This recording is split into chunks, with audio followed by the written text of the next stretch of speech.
The Gospel according to Saint John, chapter 3, verse 60.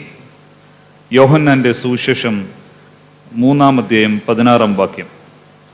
For God so loved the world that he gave his one and only Son, that whoever believes in him shall not perish, but have eternal life. As Moses lifted up the serpent in the wilderness, even so must the Son of Man be lifted up. 3:16 ഇപ്രകാരം പറയുന്നു: തൻ്റെ ഏകജാതനായ പുത്രനിൽ വിശ്വസിക്കുന്ന ഏവനും നശിച്ചു പോകാതെ നിത്യജീവൻ പ്രാപിക്കേണ്ടതിന് ദൈവം അവനെ നൽകുവാൻ തക്കവണ്ണം ലോകത്തെ സ്നേഹിച്ചു. ത്രിയേക ദൈവത്തിന് മഹത്വമുണ്ടായിരിക്കട്ടെ.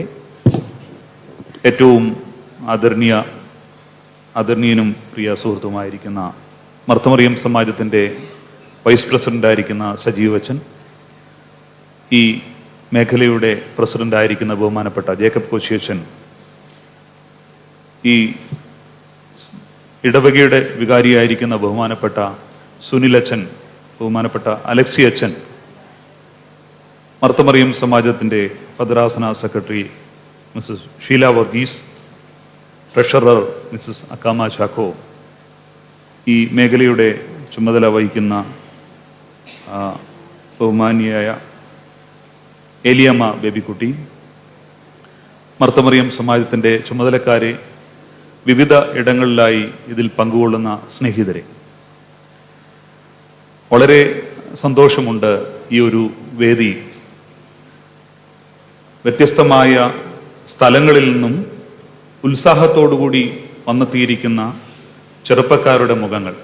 യാക്കോബ് കോശിയച്ഛൻ പറഞ്ഞതുപോലെ ചെറുപ്പത്തിൻ്റെ മുഖം പ്രായത്തിലല്ല ചെറുപ്പം, മുഖത്തിൽ ഉത്സാഹത്തിലുമാണ് ചെറുപ്പം എന്ന്. സാധാരണ ഞാൻ പറയുമ്പോൾ ഏജിങ് എന്നുള്ളൊരു വാക്ക് ഉപയോഗിക്കാറുണ്ട്. ഏജിങ് എന്ന് വെച്ചാൽ വാർദ്ധക്യം എന്നാണ്. പ്രായമാകുക എന്ന് പറഞ്ഞാൽ, പ്രായമാകുക എന്ന് മലയാളത്തിൽ പറയുമെങ്കിലും ഏജിങ് വാർദ്ധക്യത്തിന് തുല്യമാകുകയില്ല. വാർദ്ധക്യം ഇഷ്ടപ്പെടുന്നവർ എത്ര പേരുണ്ട്? വാർദ്ധക്യം ഇഷ്ടപ്പെടുന്നവർ എത്ര പേരുണ്ട്? ഇഷ്ടപ്പെടാതെ തരവില്ലല്ലോ. പക്ഷെ വാർദ്ധക്യം എന്ന വാക്കിന്റെ അർത്ഥം എന്താണെന്നറിയാമോ? വൃദ്ധി പ്രാപിക്കുന്നതാണ് വാർദ്ധക്യം, അഭിവൃദ്ധി പ്രാപിക്കുന്നതാണ് വാർദ്ധക്യം എന്നാണ്. അഭിവൃദ്ധി പ്രാപിക്കുന്നതാണ് വാർദ്ധക്യം. വൃദ്ധി പ്രാപിക്കുന്നവരാണ് വാർദ്ധക്യത്തിലാകുന്നത്. വാർദ്ധക്യം ഒരു പ്രശ്നമല്ല, വാർദ്ധക്യം ഒരു അനുഗ്രഹമാണ്. വൃദ്ധി പ്രാപിക്കുകയാണ്. ഈ വൃദ്ധി പ്രാപിക്കുന്നതിൽ ഈ ഏജിങ്ങിനെ സംബന്ധിച്ച് 3 തലത്തിൽ നമ്മൾ പലപ്പോഴും പറയും. ഒന്ന് ഫിസിയോളജിക്കൽ ഏജിങ്, അല്ലെങ്കിൽ ഫിസിക്കൽ ഏജിങ്. ശരീരം വാർദ്ധക്യത്തിലേക്ക് ചെറുതായിട്ടൊക്കെ വീഴും. നമ്മുടെ സെൽ ഡിവിഷൻസ് ഒക്കെ ഒന്ന് കുറഞ്ഞ് ശരീരത്തിൻ്റെ ഒരു വാർദ്ധക്യം മനുഷ്യർക്ക് ഏൽക്കുക പതിവുള്ളതാണ്. എന്നാൽ ചരിത്രം നോക്കുമ്പോൾ പല കാലഘട്ടത്തിലായിരുന്നു ഈ ശരീരത്തിൻ്റെ വാർദ്ധക്യം ഉണ്ടാകുക. ശരീരം അതിൻ്റെ സെൽ ഡിവിഷൻസും കാലഘട്ടത്തിനും സാഹചര്യങ്ങൾക്കും അനുസരിച്ച് വളരെ വ്യത്യസ്തമായിട്ട് നമുക്ക് കാണാവുന്നതാണ്. പഴയ കാലത്ത് ഒരു അഗ്രേറിയൻ സൊസൈറ്റിയിൽ വാർദ്ധക്യം എന്ന് പറയുന്നത് അത്ര ഏഷ്യതായിട്ട് അവർക്ക് തോന്നുകയില്ലായിരുന്നു. അപ്പോൾ ഈ ശരീരത്തിൻ്റെ വാർദ്ധക്യം നമുക്ക് ഒഴിവാക്കാൻ പറ്റുന്നതല്ല. പക്ഷെ രണ്ടാമത്തെ വാർദ്ധക്യം എന്ന് പറയുന്നത് സൈക്കോളജിക്കലാണ്, മനവാർദ്ധക്യമാണ്. ഈ മനവാർദ്ധക്യം എന്ന് പറയുന്നത് ചെറുപ്പക്കാർക്കും ഉണ്ടാകാം, പ്രായമായവർക്കും ഉണ്ടാകാം. 20 വയസ്സായ ആളും ഇനി എന്തെങ്കിലും ചെയ്യാനുണ്ടോ, പ്രത്യേകിച്ച് കാര്യമൊന്നുമില്ല എന്ന് പറഞ്ഞ് ആയിക്കഴിഞ്ഞാൽ മനവാർദ്ധക്യം എത്തി. എന്നാൽ 60 വയസ്സായിട്ടും 70 വയസ്സായിട്ടും 80 ആയാലും 90 ആയാലും ഒന്നിൽ വെച്ചാൽ മതി, കുഴപ്പമില്ല. എനിക്കിനിയും ജീവിതമുണ്ട്, ജീവിതത്തെക്കുറിച്ച് സർഗാത്മകമായി ചിന്തിക്കുന്നവർക്ക് ആ വാർദ്ധക്യമേ ഉണ്ടാവുകയില്ല. ഈ മനവാർദ്ധക്യം ഇല്ലാത്തവർക്ക് ശാരീരിക വാർദ്ധക്യത്തെ അതിജീവിക്കുവാനുള്ള ശേഷിയുണ്ട് എന്നാണ് പറയുന്നത്. എൻ്റെ ആശ്രമത്തിൽ 90 വയസ്സ് കഴിഞ്ഞ് 102 വയസ്സായി. 90 വയസ്സ് മുതൽ ഞാൻ അദ്ദേഹത്തിൻ്റെ കൂടെ താമസിക്കുന്നുണ്ട്. 102 വയസ്സിലാണ് അപ്രയം എന്ന് പറയുന്ന റമ്പാച്ചൻ മരിക്കുന്നത്. ആശ്രമത്തിൽ, മൈലപ്ര ആശ്രമത്തിൽ. 102 വയസ്സിൽ അദ്ദേഹം മരിക്കുന്നതിൻ്റെ തലേ ദിവസവും വിശുദ്ധ കുർബാന അർപ്പിച്ചിട്ടാണ് മരിച്ചത്. അദ്ദേഹമായിരുന്നു ഞങ്ങളുടെ ആശ്രമത്തിലെ റൈസിംഗ് ബെല്ല് അടിക്കുന്നത്. അപ്പം 4:30 മണിക്ക് എഴുന്നേറ്റ് റൈസിംഗ് ബെല്ല് അടിക്കുമ്പോൾ ചെറുപ്പക്കാരായ മറ്റ് വൈദികർക്കാർക്കും കിടന്നുറങ്ങാൻ പറ്റിയില്ല. കാരണം റൈസിംഗ് ബെല്ല് അടിക്കുന്നത് 102 വയസ്സുകാരനാണ്. ഭക്ഷണം ഞങ്ങളെക്കാൾ നന്നായി കഴിക്കും. പക്ഷേ ബുധനും വെള്ളിയും 102 വയസ്സ് വരെയും ഉപവാസമായിരുന്നു. 3 മണി കഴിയാതെ ഒരല്പം വെള്ളം പോലും കുടിക്കുകയില്ല. പ്രായാധിക്യത്തിൽ 102 വയസ്സ് വരെയും ഉപവസിക്കും. വിശുദ്ധ കുർബാന അനുഷ്ഠിക്കുന്നതിന് ഒരു തടസ്സവുമില്ല. വൈകിട്ട് ചിലപ്പോൾ ചില ക്ഷീണമൊക്കെ ഉണ്ടാകും. ഞങ്ങളാരെങ്കിലുമൊക്കെ ചെന്ന് ചോദിക്കും, അമ്പാശ ഞങ്ങളങ്ങ് കുർബാന ചൊല്ലിക്കോട്ടെ, അല്ല ഞാൻ നാളെ രാവിലെ പറയാമെന്ന് പറയും. വൈകിട്ട് ക്ഷീണമുണ്ട്, രാവിലെ കുർബാന അർപ്പിക്കേണ്ടതാണ്, രാവിലെ ഞാൻ എഴുന്നേറ്റോളൂ എന്ന മനസ്സ് പറയുന്നു. രാവിലെ എഴുന്നേറ്റ് ഉത്സാഹത്തോടു കൂടി പോയി കുർബാന അർപ്പിക്കും. കാരണം ശരീരം ക്ഷീണിതമാണെങ്കിലും മനസ്സ് വാർദ്ധക്യം ഏൽക്കാത്തതുകൊണ്ട് മനസ്സ് ഉത്സാഹഭരിതമായിട്ട് നിന്നുകൊണ്ട് ശരീരത്തെ ശക്തമാക്കുന്ന ഒന്ന് നമ്മൾ കാണാറുണ്ട്. അത് മനവാർദ്ധക്യം ഏശാത്ത മനുഷ്യരുടെ പ്രത്യേകതയാണ്. മൂന്നാമത്തെ വാർദ്ധക്യമാണ് സാമൂഹിക വാർദ്ധക്യം എന്ന് പറയും.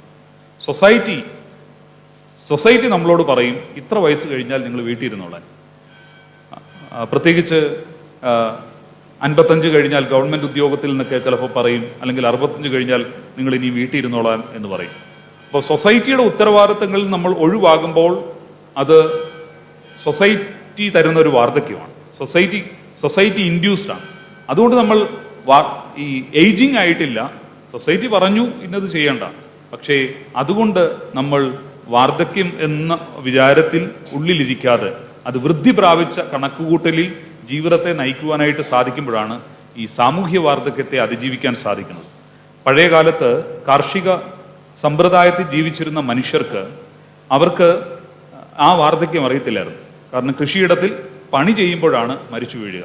അപ്പോൾ 102 വയസ്സിലും 110 വയസ്സിലും ഒക്കെ പ്രായമായവർ പോയി കിളയ്ക്കുകയും കൃഷി ചെയ്യുകയും ചെയ്യുന്ന സന്ദർഭത്തിൽ അവിടെ വീടുമായിരുന്നു. അതുവരെ അവർ ആക്റ്റീവായിരുന്നു. കാരണം എല്ലാവരും ഒരുമിച്ചാണ് ഒരു ഭവനത്തിൽ അധ്വാനിക്കുന്നത്.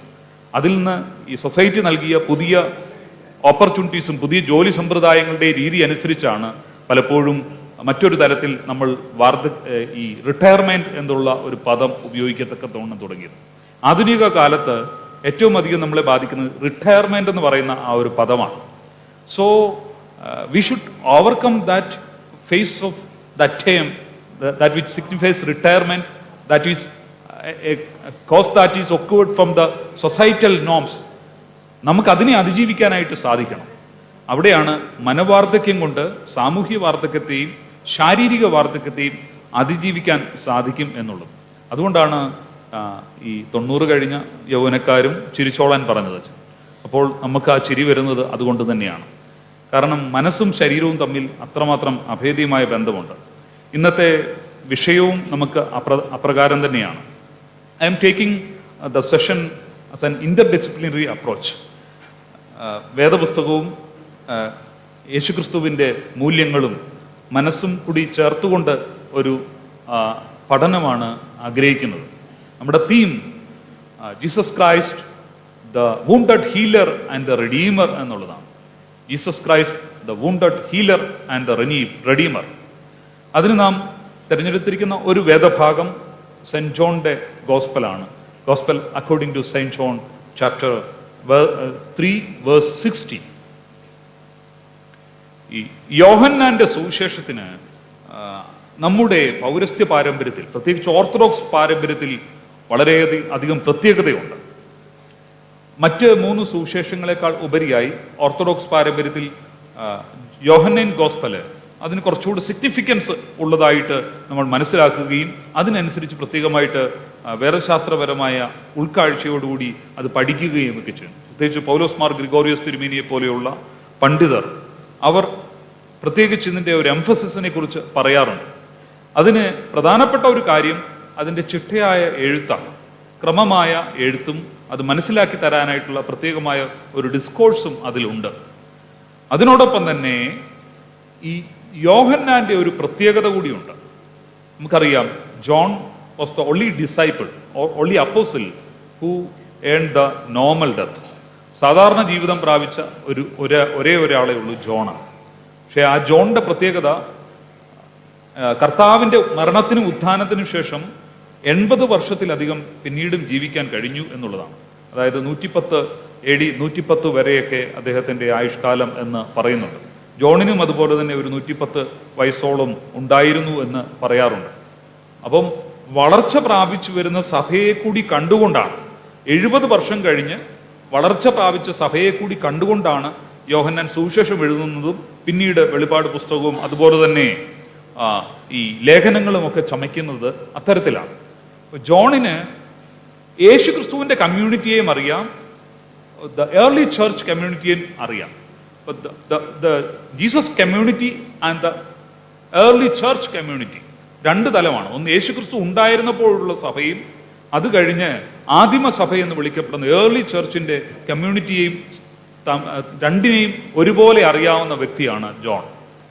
അപ്പൊ ജോൺ പ്രായമായിരിക്കുമ്പോൾ അദ്ദേഹത്തെക്കുറിച്ച് എഴുതിയിരിക്കുന്നത് പ്രായാധിക്യത്തിലായിരിക്കുമ്പോൾ ഇദ്ദേഹത്തെ സൺഡേ വർഷിപ്പിലായിട്ട് ദേവാലയത്തിലേക്ക് കൊണ്ടുവരും.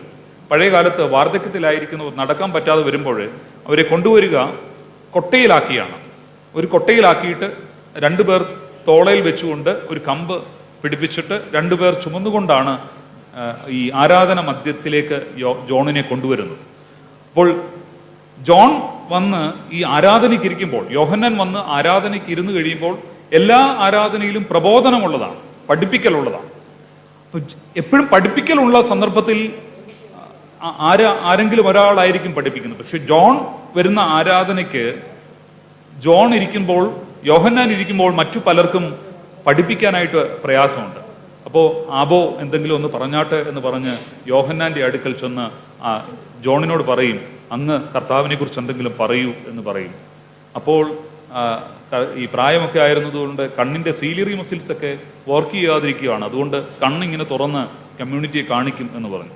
പ്രായമാകുമ്പോൾ ജോൺ കൊടുക്കുന്ന ഉപദേശം, ലേഖനം ആദ്യം സുവിശേഷമൊക്കെ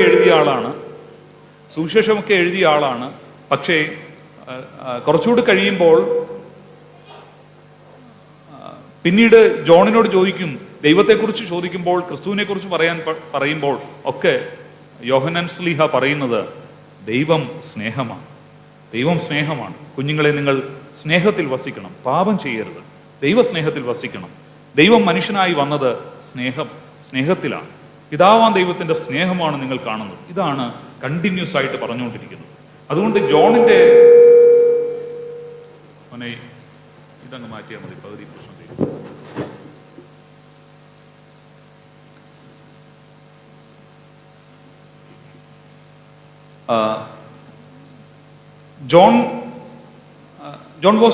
when John was present in the early church, ആ സഭയിൽ സന്നിധനായിരിക്കുമ്പോഴൊക്കെ ഏറ്റവും അവസാന കാലഘട്ടങ്ങളിൽ തുടർച്ചയായി പറഞ്ഞുകൊണ്ടിരുന്നത് ദൈവം സ്നേഹമാകുന്നു. അതുകൊണ്ട് തന്നെയാണ് യോഹന്നാന്റെ സുവിശേഷത്തിന്റെ കീ വേഴ്സ് ആയിട്ടാണ് ഈ വാക്യം കാണുന്നത്. For God so loved the world that he gave his one and only son, that whoever believes in him shall not perish but have eternal life. തന്നെ ദൈവത്തിന്റെ മനുഷ്യാവതാരത്തെക്കുറിച്ച്, യേശുക്രിസ്തു ഭൂമിയിലേക്ക് വന്നതിനെക്കുറിച്ച് പറയുന്ന ഒരു ആപ്തവാക്യമാണ് ഈ വാക്യം. ഈ ആപ്തവാക്യത്തിന്റെ അടിസ്ഥാനത്തിലാണ് നമ്മുടെ ഇന്ന് ചിന്തിക്കുവാനായിട്ട് ആഗ്രഹിക്കുന്നത്. നമുക്ക് പഠിക്കുവാനായിട്ടുള്ളത് ഹീലിംഗ് ആൻഡ് ദ റിഡീമർ എന്നുള്ളതാണ്. Jesus Christ was identified as the wounded healer. മുറിവേറ്റ സൗഖ്യദായകൻ എന്നാണ് യേശുക്രിസ്തു അറിയപ്പെടുന്നത്. കാരണം അവന്റെ മുറിവുകളാണ് സൗഖ്യപ്പെടുത്തുന്നത്. നമുക്ക് പലപ്പോഴും വൈദ്യന്മാരെ അറിയാമെങ്കിലും മുറിവുകൾ കൊണ്ട് സൗഖ്യം കൊടുക്കുക എന്ന് പറയുന്ന ഒരു പ്രധാനപ്പെട്ട കാര്യമാണ് യേശു ലോകത്തിലേക്ക് ചെയ്തത്. യേശുവിൻ്റെ അടുക്കൽ വരുന്നവർക്കൊക്കെ ഹീലിംഗ് ആണ് അവൻ കൊടുത്തത്, സൗഖ്യമാണ് കൊടുത്തത്. അപ്പോൾ ഈ വേദഭാഗത്തിന്റെ പ്രസക്തി എവിടെയെന്ന് ചോദിച്ചാൽ, സഭയുടെ പ്രസക്തി church is the extension of the incarnation of the Lord Jesus Christ എന്നാണ്. സഭ എന്ന് പറയുന്നത് യേശു ക്രിസ്തുവിന്റെ മനുഷ്യാവതാരത്തിന്റെ എക്സ്റ്റൻഷനാണ്, വിപുലീകരണമാണ്. അതുകൊണ്ട് തന്നെ ദൈവം മനുഷ്യനായി അവതരിച്ചത് എന്ത് ലക്ഷ്യത്തിനാണോ അതിനുവേണ്ടി മാത്രമാണ് സഭ നിലകൊള്ളേണ്ടത്. ക്രിസ്തു എന്താണോ ലോകത്തിന് കൊടുത്തത് അത് തന്നെയാണ് സഭ ലോകത്തിന് എപ്പോഴും കൊടുക്കേണ്ടത്. ക്രിസ്തു തൻ്റെ കമ്മ്യൂണിറ്റിക്ക് എന്താണോ കൊടുത്തത് അത് തന്നെയാണ് സഭയ്ക്കകത്ത് നമ്മൾ അങ്ങോട്ടും ഇങ്ങോട്ടും കൈമാറേണ്ടത്. അപ്പോൾ ഹീലിംഗ് എന്ന് പറയുന്നത്, സൗഖ്യം എന്ന് പറയുന്നത് ഒരു പ്രധാന ആസ്പെക്റ്റാണ് ഹീലിംഗ്. പക്ഷേ ഹീലിംഗ് എന്ന് പറയുന്ന വാക്ക് പലപ്പോഴും തെറ്റിദ്ധരിപ്പിക്കപ്പെട്ടിട്ടുണ്ട്. ഹീലിംഗ് എന്ന് പറയുമ്പോൾ ഈ രോഗം വന്നിട്ട് മാറുന്നതാണ് പലപ്പോഴും ഹീലിംഗ് എന്നൊരു തോന്നൽ നമുക്കുണ്ട്. പക്ഷേ ഹീലിംഗ് എന്ന് പറയുന്നത് ഓരോ ദിവസവും നാം എക്സ്പീരിയൻസ് ചെയ്യുന്ന ഒന്നാണ്. ഓരോ ദിവസവും ഓരോ നിമിഷവും നാം എക്സ്പീരിയൻസ് ചെയ്യുന്ന ഒന്നാണ് ഹീലിംഗ്, അല്ലാതെ രോഗം വന്നിട്ട് മാറുമ്പോഴല്ല. കാരണം ശരീരം അത്രമാത്രം ഹീലിംഗ് പവറുണ്ട്, ശരീരത്തിനൊരു ഹീലിംഗ് പവറുണ്ട്. അത് ദൈവം തന്നിരിക്കുന്ന മഹത്തായ ദാനമാണ്. നമ്മൾ എത്രമാത്രം ഹീൽഡ് ആണ് എന്നുള്ളത് അറിയുന്നത് ചിലപ്പോൾ ഒരു രോഗം വരുമ്പോൾ ആകാം. ശരീരത്തിൻ്റെ സൗഖ്യത്തെക്കുറിച്ചാണ് ഞാൻ പറയുന്നത്. ഹീലിംഗ് എന്ന് പറയുന്നത്, ഹീലിംഗും ഉണ്ട്, ക്യൂറിങ്ങും ഉണ്ട്. ക്യൂറിംഗ് എന്ന് പറയുന്നത് അത് രണ്ടും പലപ്പോഴും അങ്ങോട്ടും ഇങ്ങോട്ടും മാറി ഉപയോഗിക്കാറുണ്ടെങ്കിലും നമ്മുടെ വേദപാരമ്പര്യത്തിൽ ക്യൂറിംഗ് എന്ന് പറയുന്നത് രോഗം ഭേദമാകുന്നതിനെയാണ്. ഹീലിംഗ് എന്ന് പറയുന്നത് അതിനേക്കാൾ ഉപരിയാണ്. ക്യൂറിംഗ് ഉള്ള ആൾക്ക് ഹീലിംഗ് ഉണ്ടാകണമെന്ന് നിർബന്ധമില്ല. അത് രോഗം ഭേദമായി കാണും, പക്ഷേ ഹീൽഡ് ആയിരിക്കത്തില്ല. പക്ഷെ ചിലർ രോഗം ഉണ്ടായിട്ട് പോലും ഹീലിംഗ് ഉള്ളവരുണ്ട്. അത് നമുക്കറിയാം. നമ്മൾ ചില രോഗികളെയൊക്കെ കാണാൻ ചെല്ലുമ്പോൾ അറിയാം അവർ കൊടുക്കുന്ന ഒരു പവർ, അവരുടെ ആത്മധൈര്യത്തിൽ നിന്നുണ്ടാകുന്ന ഒരു തേജസ്, അവരുടെ ജീവിതത്തിൽ നിന്ന് അവർ മറ്റുള്ളവരോട് അവർ മരിക്കാൻ പോകുമ്പോഴും വീഴാൻ പോകുമ്പോൾ പോലും അവർ കൊടുക്കുന്ന ഒരു പവർ, അതാണ് ഹീൽഡ് ആയിട്ടുള്ള മനുഷ്യരാണ്. ഹീലിംഗും ക്യൂറിങ്ങും രണ്ടാണ്. അപ്പം ഹീലിംഗ് ആയിട്ടുള്ളവർ ചിലപ്പോൾ ക്യൂർഡ് ആകണമെന്ന് നിർബന്ധമില്ല, ക്യൂർഡ് ആയിട്ടുള്ളവർ ചിലപ്പോൾ ഹീൽഡ് ആകണമെന്നും നമുക്ക് നിർബന്ധമില്ല. നമ്മുടെ ജീവിതത്തിൽ പലപ്പോഴും അങ്ങനെയൊക്കെയുള്ള ശാരീരിക അവസ്ഥകളെ നാം കാണാറുണ്ട്. എനിക്കും അങ്ങനെ ലൈഫിൽ ഒരു എക്സ്പീരിയൻസ് ഉണ്ട്. സെമിനാരിയിൽ 1-ാം വർഷം പഠിക്കുമ്പോഴാണ് ചെറിയ ഫിസിക്കൽ ബോഡി പെയിൻ ആയിട്ട് വന്നത്. പിന്നീട് അടുത്തുള്ള ഹോസ്പിറ്റലിൽ പോയി ചെക്ക് ചെയ്യുമ്പോഴാണ് പറയുന്നത് എന്തോ ഇൻഫെക്ഷനാണ്, കൂടുതൽ ഫർദർ ചെക്കപ്പ് വേണം. അങ്ങനെ കോട്ടയം മെഡിക്കൽ കോളേജിലേക്കൊക്കെ വിടുന്നുണ്ട്. അത് കഴിഞ്ഞ് ടെസ്റ്റ് ചെയ്ത് കഴിഞ്ഞ് ചിലപ്പോൾ പറയുന്നു ഇത് ലുക്കീമിയാണ്, ഇനിയും ട്രീറ്റ്മെൻറ്റ് ആവശ്യമുണ്ട്. അങ്ങനെ I was brought to Thiruvananthapuram regional cancer centre and I was treated there for 1 year. Seminary first ഇയറിൽ 1 വർഷം മുഴുവനും ക്യാൻസർ ട്രീറ്റ്മെൻറ്റിന് വേണ്ടി ലുക്കീമിയയുടെ ട്രീറ്റ്മെൻറ്റായിട്ട് RCCയിലായിരുന്നു. It was in 2001. It's now 23 years before. അപ്പം അന്നാണ് ശരിക്കും ഈ ഒരു പദത്തിൻ്റെ അർത്ഥതലത്തെ കുറച്ചുകൂടെ ആഴത്തിൽ മനസ്സിലാക്കാൻ സാധിച്ചത്. I been seen number of death nearby. എൻ്റെ അടുത്ത് കിടക്കുന്നവരൊക്കെ ഇങ്ങനെ മരിക്കുന്നതിന് മുമ്പ് അവർ പറയുന്നതും അതിനുശേഷമുള്ള അവസ്ഥകളും ഒക്കെ ഒരു 15 പേരെങ്കിലും എൻ്റെ തൊട്ടടുത്ത് കിടന്നാണ് മരിക്കുന്നത്. അപ്പോൾ സെമിനാരിയിൽ നിന്ന് ഫസ്റ്റ് ഇയറിൽ അവിടെ ചെല്ലുമ്പോഴാണ് നമ്മൾ ഇതിനെ കാണുന്നത്. അപ്പോൾ ശരീരത്തിൻ്റെ ഈ മഹത്വത്തെ തിരിച്ചറിയാൻ പറ്റിയ ഒരു സന്ദർഭമാണ് ആ സന്ദർഭം. അപ്പോൾ അന്നേരം രോഗത്തിൽ മരിക്കാൻ പോകുന്നവരൊന്നും ക്യൂർഡ് അല്ലെങ്കിലും ചിലർ ഹീൽഡായിരുന്നു. ചിലർ ഹീൽഡായിട്ട് മരിക്കുന്നത് ഞാൻ കണ്ടിട്ടുണ്ട്. കാരണം ആ മരിക്കുന്ന സന്ദർഭത്തിൽ അവർ കൊടുക്കുന്ന ചില തീരുമാനങ്ങൾ, അവരെടുക്കുന്ന ചില ഡിസിഷൻസ്, അവർക്ക് അതുവരെ ചെയ്യാൻ പറ്റാത്ത ചില കാര്യങ്ങൾ ആ മൊമെന്റിൽ ചെയ്യുന്നത്, ആ മൊമെന്റിൽ അവർ പീസ്ഫുള്ളായിട്ട് മരിക്കുന്നത്. അപ്പം ഈ നമ്മളെപ്പോഴും ക്വാളിറ്റി ഓഫ് ലൈഫിനെ കുറിച്ച് പറയാറുള്ളൂ, പക്ഷെ ക്വാളിറ്റി ഓഫ് ഡെത്തും കൂടി ഉണ്ട് കേട്ടോ. നമ്മൾ quality of life, quality of death എന്ന് പറയുന്നത് മരിക്കാനൊരു അന്തസ്സ് വേണം. ജീവിക്കാൻ മാത്രമല്ല, മരിക്കാനും ഒരു അന്തസ്സ് വേണം. അപ്പം അത് നമ്മൾ പലപ്പോഴും ഇന്ന് നമുക്ക് കിട്ടാത്തൊരു കാര്യമാണ് ക്വാളിറ്റി ഓഫ് ഡെത്ത് എന്ന് പറയുന്നത്. ജീവിക്കാനായിട്ടുള്ള അന്തസ്സ് മാത്രമേ നമ്മൾ അന്വേഷിക്കാറുള്ളൂ. മരിക്കാനുള്ള അന്തസ്സും മരിക്കാനുള്ള നിർഭയത്വവും നമുക്ക് ഉണ്ടാകാറില്ല. അങ്ങനെ വളരെ അപൂർവം ചിലതാണ്. ഇന്ന് മരിക്കുന്നതിന് മുമ്പ് എത്ര പ്രായമായാലും ആളെ ICUയിലേക്ക് അഡ്മിറ്റ് ചെയ്ത് ആരും കാണാത്ത മുറിയിലേക്ക് ഇട്ടിട്ട് ട്യൂബ്സും എല്ലാം കണക്ട് ചെയ്തിട്ട് അങ്ങനെ അവസാനത്തെ ശ്വാസവും ഒന്നുകൂടെ പിടിച്ചെടുക്കാനായിട്ട് ശ്രമിക്കുന്ന ശ്രമമാണ് 90 വയസ്സ് കഴിഞ്ഞവരെയും 100 വയസ്സ് കഴിഞ്ഞവരെയും നമ്മൾ കാണുന്നത്. പക്ഷേ ചില മനുഷ്യർ പറയുന്നു അതിൻ്റെ ആവശ്യമില്ല. കാരണം ക്വാളിറ്റി ഓഫ് ഡെത്ത് എന്ന് പറയുന്ന ഒരു സ്പിരിറ്റ് ഉണ്ട്. അത് ഞാൻ കണ്ടത് ആരോഗ്യമന്ത്രി വീണ ജോർജിൻ്റെ അപ്പനായ അഡ്വക്കേറ്റ് കുര്യാക്കോസിൻ്റെ മരണത്തിലാണ്. അദ്ദേഹം പറഞ്ഞു എനിക്ക് ലങ് ക്യാൻസറാണ്. മകളോട് പറഞ്ഞു നിൻ്റെ ട്രീറ്റ്മെൻ്റ് ഒന്നും അധികം എനിക്ക് ആവശ്യമില്ല, ഞാൻ ഇവിടുത്തെ ഗവൺമെൻറ് ഹോസ്പിറ്റലിൽ പോയി ട്രീറ്റ്മെൻറ്റ് എടുക്കും, എൻ്റെ ലങ്സിൻ്റെ ഇത്ര ശതമാനമേ പ്രവർത്തിക്കുന്നുള്ളൂ, അത് കഴിഞ്ഞ് പ്രവർത്തനം നിർത്തും, അതെനിക്കറിയാം, എനിക്ക് 70 കഴിഞ്ഞു, അതുകൊണ്ട് മാക്സിമം ഒരു ഓക്സിജൻ മാസ്ക് കൂടുതൽ എൻ്റെ മുഖത്തേക്ക് ഇടരുത്, അത് കഴിഞ്ഞ് ഞാൻ ഈ ലോകത്തോട് വിട പറഞ്ഞോളൂ, എനിക്കെല്ലാവരെയും കണ്ടു വേണം പോകുവാനായിട്ട് എന്ന് ഒരു ചിന്ത പറഞ്ഞു. എല്ലാവരെയും കണ്ടിട്ട് എല്ലാവരോട് സംസാരിച്ച് വേണം പോകുവാനായിട്ട്. ആ 2 ദിവസം എല്ലാവരെയും കണ്ടു. വൈദികരെയൊക്കെ എനിക്ക് കാണേണ്ടവരെ ഒക്കെ വിളിച്ചു പറഞ്ഞ ആളെയൊക്കെ വിളിച്ചുകൊണ്ട് വരികയൊക്കെ ചെയ്തു. അപ്പം പീസ്ഫുൾ ആയിട്ടുള്ളൊരു ഡെത്ത്. അപ്പോൾ ചില മനുഷ്യർ അങ്ങനെ ആഗ്രഹിക്കുന്നുണ്ട്, ക്വാളിറ്റി ഓഫ് ഡെത്ത്. പക്ഷേ ആ ക്വാളിറ്റി ഓഫ് ഡെത്ത് ഞാൻ അവിടെയാണ് കണ്ടത്. കാരണം ഹീൽഡാണ് മനുഷ്യർ, ക്യൂർഡ് അല്ലെങ്കിലും ഹീൽഡാണ്. മരിക്കുമ്പോൾ പോലും അന്തസ്സോടുകൂടി, അഭിവാഞ്ചയോടുകൂടി, ജീവിതത്തിൽ സംതൃപ്തിയോടുകൂടി മരിക്കുക എന്ന് പറയുന്നത് ഹീലിങ്ങിൻ്റെ ഒരു അവസ്ഥയാണ്. ഹീലിംഗ്. അപ്പോൾ ശരീരത്തിന് കർത്താവ് ഇവിടെ കൊടുക്കുന്ന ഹീലിംഗ് ഏറ്റവും പ്രധാനപ്പെട്ടതായിട്ട് നമ്മൾ കാണുന്നത്, പ്രാഥമികമായിട്ട് നമ്മൾ കാണുന്നത് ഫിസിക്കൽ ഹീലിംഗ് ആണ്. യേശുക്രിസ്തുവിൻ്റെ അടുക്കൽ വരുന്നവർക്കൊക്കെ ഫിസിക്കൽ ഹീലിംഗ് കൊടുക്കുന്നുണ്ട്. ഫിസിക്കൽ ഹീലിംഗ് വളരെ പ്രധാനപ്പെട്ടതാണ്. കാരണം നമ്മുടെ ശരീരം ഒരു ഗിഫ്റ്റാണ്. It's a gift of God. Physical healing എന്ന് പറയുന്നത്, ഫിസിക്കൽ ഹീലിംഗും റെസ്റ്റോറേഷനും തമ്മിൽ ബന്ധപ്പെടുത്തിയാണ് നമ്മളിവിടെ പഠിക്കുന്നത്. കാരണം ഹീലിങ്ങിന് പഴയ നിയമത്തിൽ ഉപയോഗിക്കുന്ന പദം ഏതാണെന്ന് അറിയാമോ? പഴയ നിയമത്തിൽ എബ്രായ ഭാഷയിൽ യഹോവ ഹീലിംഗ്, യാഹ്വേ റോഫെ എന്നാണ് പറയുന്നത്. യഹോവ റോഫെ means heal, cure or make whole or restore എന്ന പദമാണ് ആ വാക്ക്. യഹോവ റാഫെ എന്ന് മലയാളത്തിൽ നമ്മൾ ഉപയോഗിക്കാറുണ്ട്. റോഫെ എന്നുള്ള ഹീബ്രു പദമാണ്, സൗഖ്യമാക്കുന്ന യഹോവ. ഇപ്പൊ സൗഖ്യം എന്ന് പറയുന്നത് ദൈവത്തിന്റെ ദാനമായിട്ട് പഴയ നിയമത്തിൽ ഉടനീളം നമ്മൾ കാണുന്നുണ്ട്, പുതിയ നിയമത്തിലും കാണുന്നുണ്ട്. റോഫെ, സൗഖ്യം, ഹീലിംഗ്. അപ്പം ആ റോഫെ എന്ന വാക്ക് തന്നെയാണ് അതിന് ഒരു ഹീലിംഗ് എന്നുണ്ട്, അതോടൊപ്പം തന്നെ റീഇൻസ്റ്റേറ്റ് അല്ലെങ്കിൽ റെസ്റ്റോർ എന്ന പദവുമുണ്ട്, പുനഃക്രമീകരിക്കുക. അപ്പം വീണ്ടെടുപ്പ് എന്നുള്ള, റെഡീമർ എന്നുള്ള പദത്തിൽ വീണ്ടെടുക്കുക, റീഇൻസ്റ്റേറ്റ് ചെയ്യുക എന്നുള്ള ഒരു കാര്യം കൂടിയുണ്ട്. സങ്കീർത്തന പുസ്തകത്തിൽ പല ഭാഗത്ത് പറയുന്നതാണ് യഥാസ്ഥാനപ്പെടുത്തുക. യഥാസ്ഥാനപ്പെടുത്തുക എന്ന് പറഞ്ഞാൽ നമ്മൾ സ്ഥാനം തെറ്റി ഓടുന്നത് ഒന്ന് സ്ഥാനം ക്രമീകരിക്കുക എന്നുള്ളതാണ്. ചില കാര്യങ്ങൾ സ്ഥാനം തെറ്റി ഓടുമ്പോഴാണ് അസുഖങ്ങൾ ഉണ്ടാകുന്നത്. അത് സുഖമാകണമെങ്കിൽ റെസ്റ്റോർ ചെയ്യണം. ശരീരം സ്ഥാനത്തേക്ക് വരുന്നതാണ് റെസ്റ്റോറേഷൻ, അതാണ് ഹീലിംഗ്.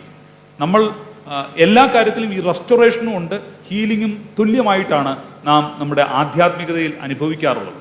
അപ്പം റെസ്റ്റോറേഷനും ഹീലിംഗ് എന്ന് പറയുന്നത് ഏകദേശം തുല്യമായ അർത്ഥം കൊടുക്കുന്ന തലത്തിലാണ് പഴയ നിയമത്തിൽ പലപ്പോഴും കാണുന്നത്. പുതിയ നിയമത്തിലും അങ്ങനെയാണ്. യേശുക്രിസ്തു ഒരാൾക്ക് സൗഖ്യം കൊടുത്തെങ്കിൽ അത് റെസ്റ്റോർ ചെയ്യുകയാണ്, റീഇൻസ്റ്റേറ്റ് ചെയ്യുകയാണ്. ചില പുനഃക്രമീകരണങ്ങൾ അതിൽ ഉണ്ട്. അപ്പം ഹീലിംഗിൽ എപ്പോഴും വേണ്ടത് റെസ്റ്റോറേഷനും കൂടിയാണ്. ഹീലിംഗ് എന്ന് പറയുന്നത് റെസ്റ്റോറേഷൻ ഉണ്ടാകുമ്പോൾ മാത്രമേ ഹീലിംഗ് ആകത്തുള്ളൂ, അല്ലെങ്കിൽ ക്യൂറിങ് മാത്രമേ ഉള്ളൂ. രോഗം ഭേദമായിട്ടേ ഉള്ളൂ, റെസ്റ്റോറേഷൻ ഇല്ല, റെഡീമിംഗ് ഇല്ല. അപ്പം ഇവിടെ വീണ്ടെടുപ്പുകാരനായ ക്രിസ്തു ഹീലറുമാണ്, അവൻ റെഡീമറുമാണ്. അപ്പോൾ ഫിസിക്കൽ ഹീലിംഗ് ആണ് ആദ്യമായിട്ട് യേശുക്രിസ്തുവിൻ്റെ അടുക്കൽ വരുന്നവർക്ക് എക്സ്പീരിയൻസ് ചെയ്യുന്ന ആദ്യത്തെ കാര്യം. ഫിസിക്കൽ ഹീലിംഗിൽ ഈ ബോഡി എന്ന് പറയുന്നത് ഇറ്റ്സ് എ ഗിഫ്റ്റ്. ബിക്കോസ് ഈ ശരീരം രൂപപ്പെട്ടതിൻ്റെ വലിയൊരു പ്രോസസ്സുണ്ട്. ആ പ്രോസസ്സിൽ ദൈവത്തിൻ്റെ അനുഗ്രഹമാണ് ഈ പ്രോസസ്സ്. അനേക സ്പേംസ് അമ്മയുടെ ഉള്ളിലേക്ക് പോയിട്ട് അതിൽ ഒരു പവർഫുൾ ആയിട്ടുള്ള സ്പേം എഗ്ഗുമായിട്ട് സംയോജിച്ച് ഒരു സൈഗോട്ടായിട്ട് രൂപപ്പെട്ട് അത് 9 മാസം പരിപാലിക്കപ്പെട്ട് കൃത്യമായ പരിചരണത്തിൽ അത് 9 മാസം കഴിഞ്ഞ് പുറത്തു വന്ന ഒരു ശരീരമായി നമ്മൾ എക്സ്പീരിയൻസ് ചെയ്യുന്നു. അത് അംബ്ലിക്കൽ കോഡ് മുറിച്ചു കളഞ്ഞ് ആ ശരീരത്തിൽ വേർപെട്ട് പുതിയൊരു ശരീരമായിട്ട് രൂപപ്പെട്ടവരാണ് നമ്മളും നിങ്ങളിൽ പലരും അങ്ങനെ ജന്മം കൊടുത്തവരുമാണ്. കാരണം it's A process, it's a gift, it's a gift from the God. ദൈവത്തിൻ്റെ മഹത്തായ ദാനമാണ് ഒരു ശരീരം എന്ന് പറയുന്നത്. അപ്പൊ ശരീരം എന്ന് പറയുന്നത് മഹത്തായ ഒരു ദാനമായിട്ട് ക്രൈസ്തവ പാരമ്പര്യത്തിൽ നമ്മൾ കാണുന്നുണ്ട്. പക്ഷേ ഈ ശരീരം മഹത്തായ ദാനമാണെന്നുള്ള ബോധ്യമില്ലാതെ ഇത്രയധികം ജീവിക്കുന്ന മനുഷ്യർ ലോകത്തിൽ പലപ്പോഴും ഉണ്ട്. കാരണം ശരീരം എന്ന ദാനം മറ്റെല്ലാ ദാനത്തെക്കാൾ ദൈവം തന്നിരിക്കുന്ന മഹത്തായ ദാനം എന്ന് പറയുന്നത് ശരീരമാണ്, അല്ലാതെ വീടല്ല. ബോഡി ആണ് ഏറ്റവും പ്രധാനപ്പെട്ട വീട്. അതാണ് പൗലോസ് അപ്പോസ്തലൻ പറയുന്നത്, കൂടാരമാകുന്ന ഭൗമഭവനം. It's a tent. ഇതും ടെന്റാണ്, അതും ടെന്റാണ്. ഇതൊരിക്കൽ വിട്ടു പോകണം. പക്ഷേ ഇതെന്താണെന്നാണ് പറഞ്ഞത്? നിങ്ങളുടെ ശരീരം ദൈവത്തിൻ്റെ ആലയമാണ്. പക്ഷെ ബോഡി എന്ന് പറയുന്നതിന് ഒരു വലിയ സ്ഥാനം ക്രൈസ്തവ പാരമ്പര്യത്തിലുണ്ട്. ഈ ശരീരത്തെ, അതുകൊണ്ടാണ് ഒരിക്കൽ ഒരു പ്രായമായി മരിക്കാറായപ്പോൾ അമ്മ കൂടെയുണ്ട്. അവൻ്റെ ദുർമാർഗത്തിൽ പലപ്പോഴും ജീവിച്ചിട്ട് അവൻ്റെ അമ്മയോട് പറഞ്ഞൊരു കാര്യമുണ്ട്, അമ്മ എന്നെ പ്രാർത്ഥിക്കാൻ പഠിപ്പിച്ചു, അമ്മ എന്നെ നോമ്പെടുക്കാനായിട്ടൊക്കെ പറഞ്ഞു, ഉപവസിക്കാനായിട്ടൊക്കെ പറഞ്ഞു. പക്ഷേ എന്തേ അമ്മേ എൻ്റെ ശരീരം ദൈവത്തിൻ്റെ ആലയമാണെന്ന് ചെറുപ്പം മുതൽ എന്നെ പഠിപ്പിക്കാഞ്ഞത് എന്ന് ചോദിച്ചു. കാരണം ആ ബോധ്യം വരണമെങ്കിൽ കുറേ കാലങ്ങൾ പലപ്പോഴും എടുക്കും.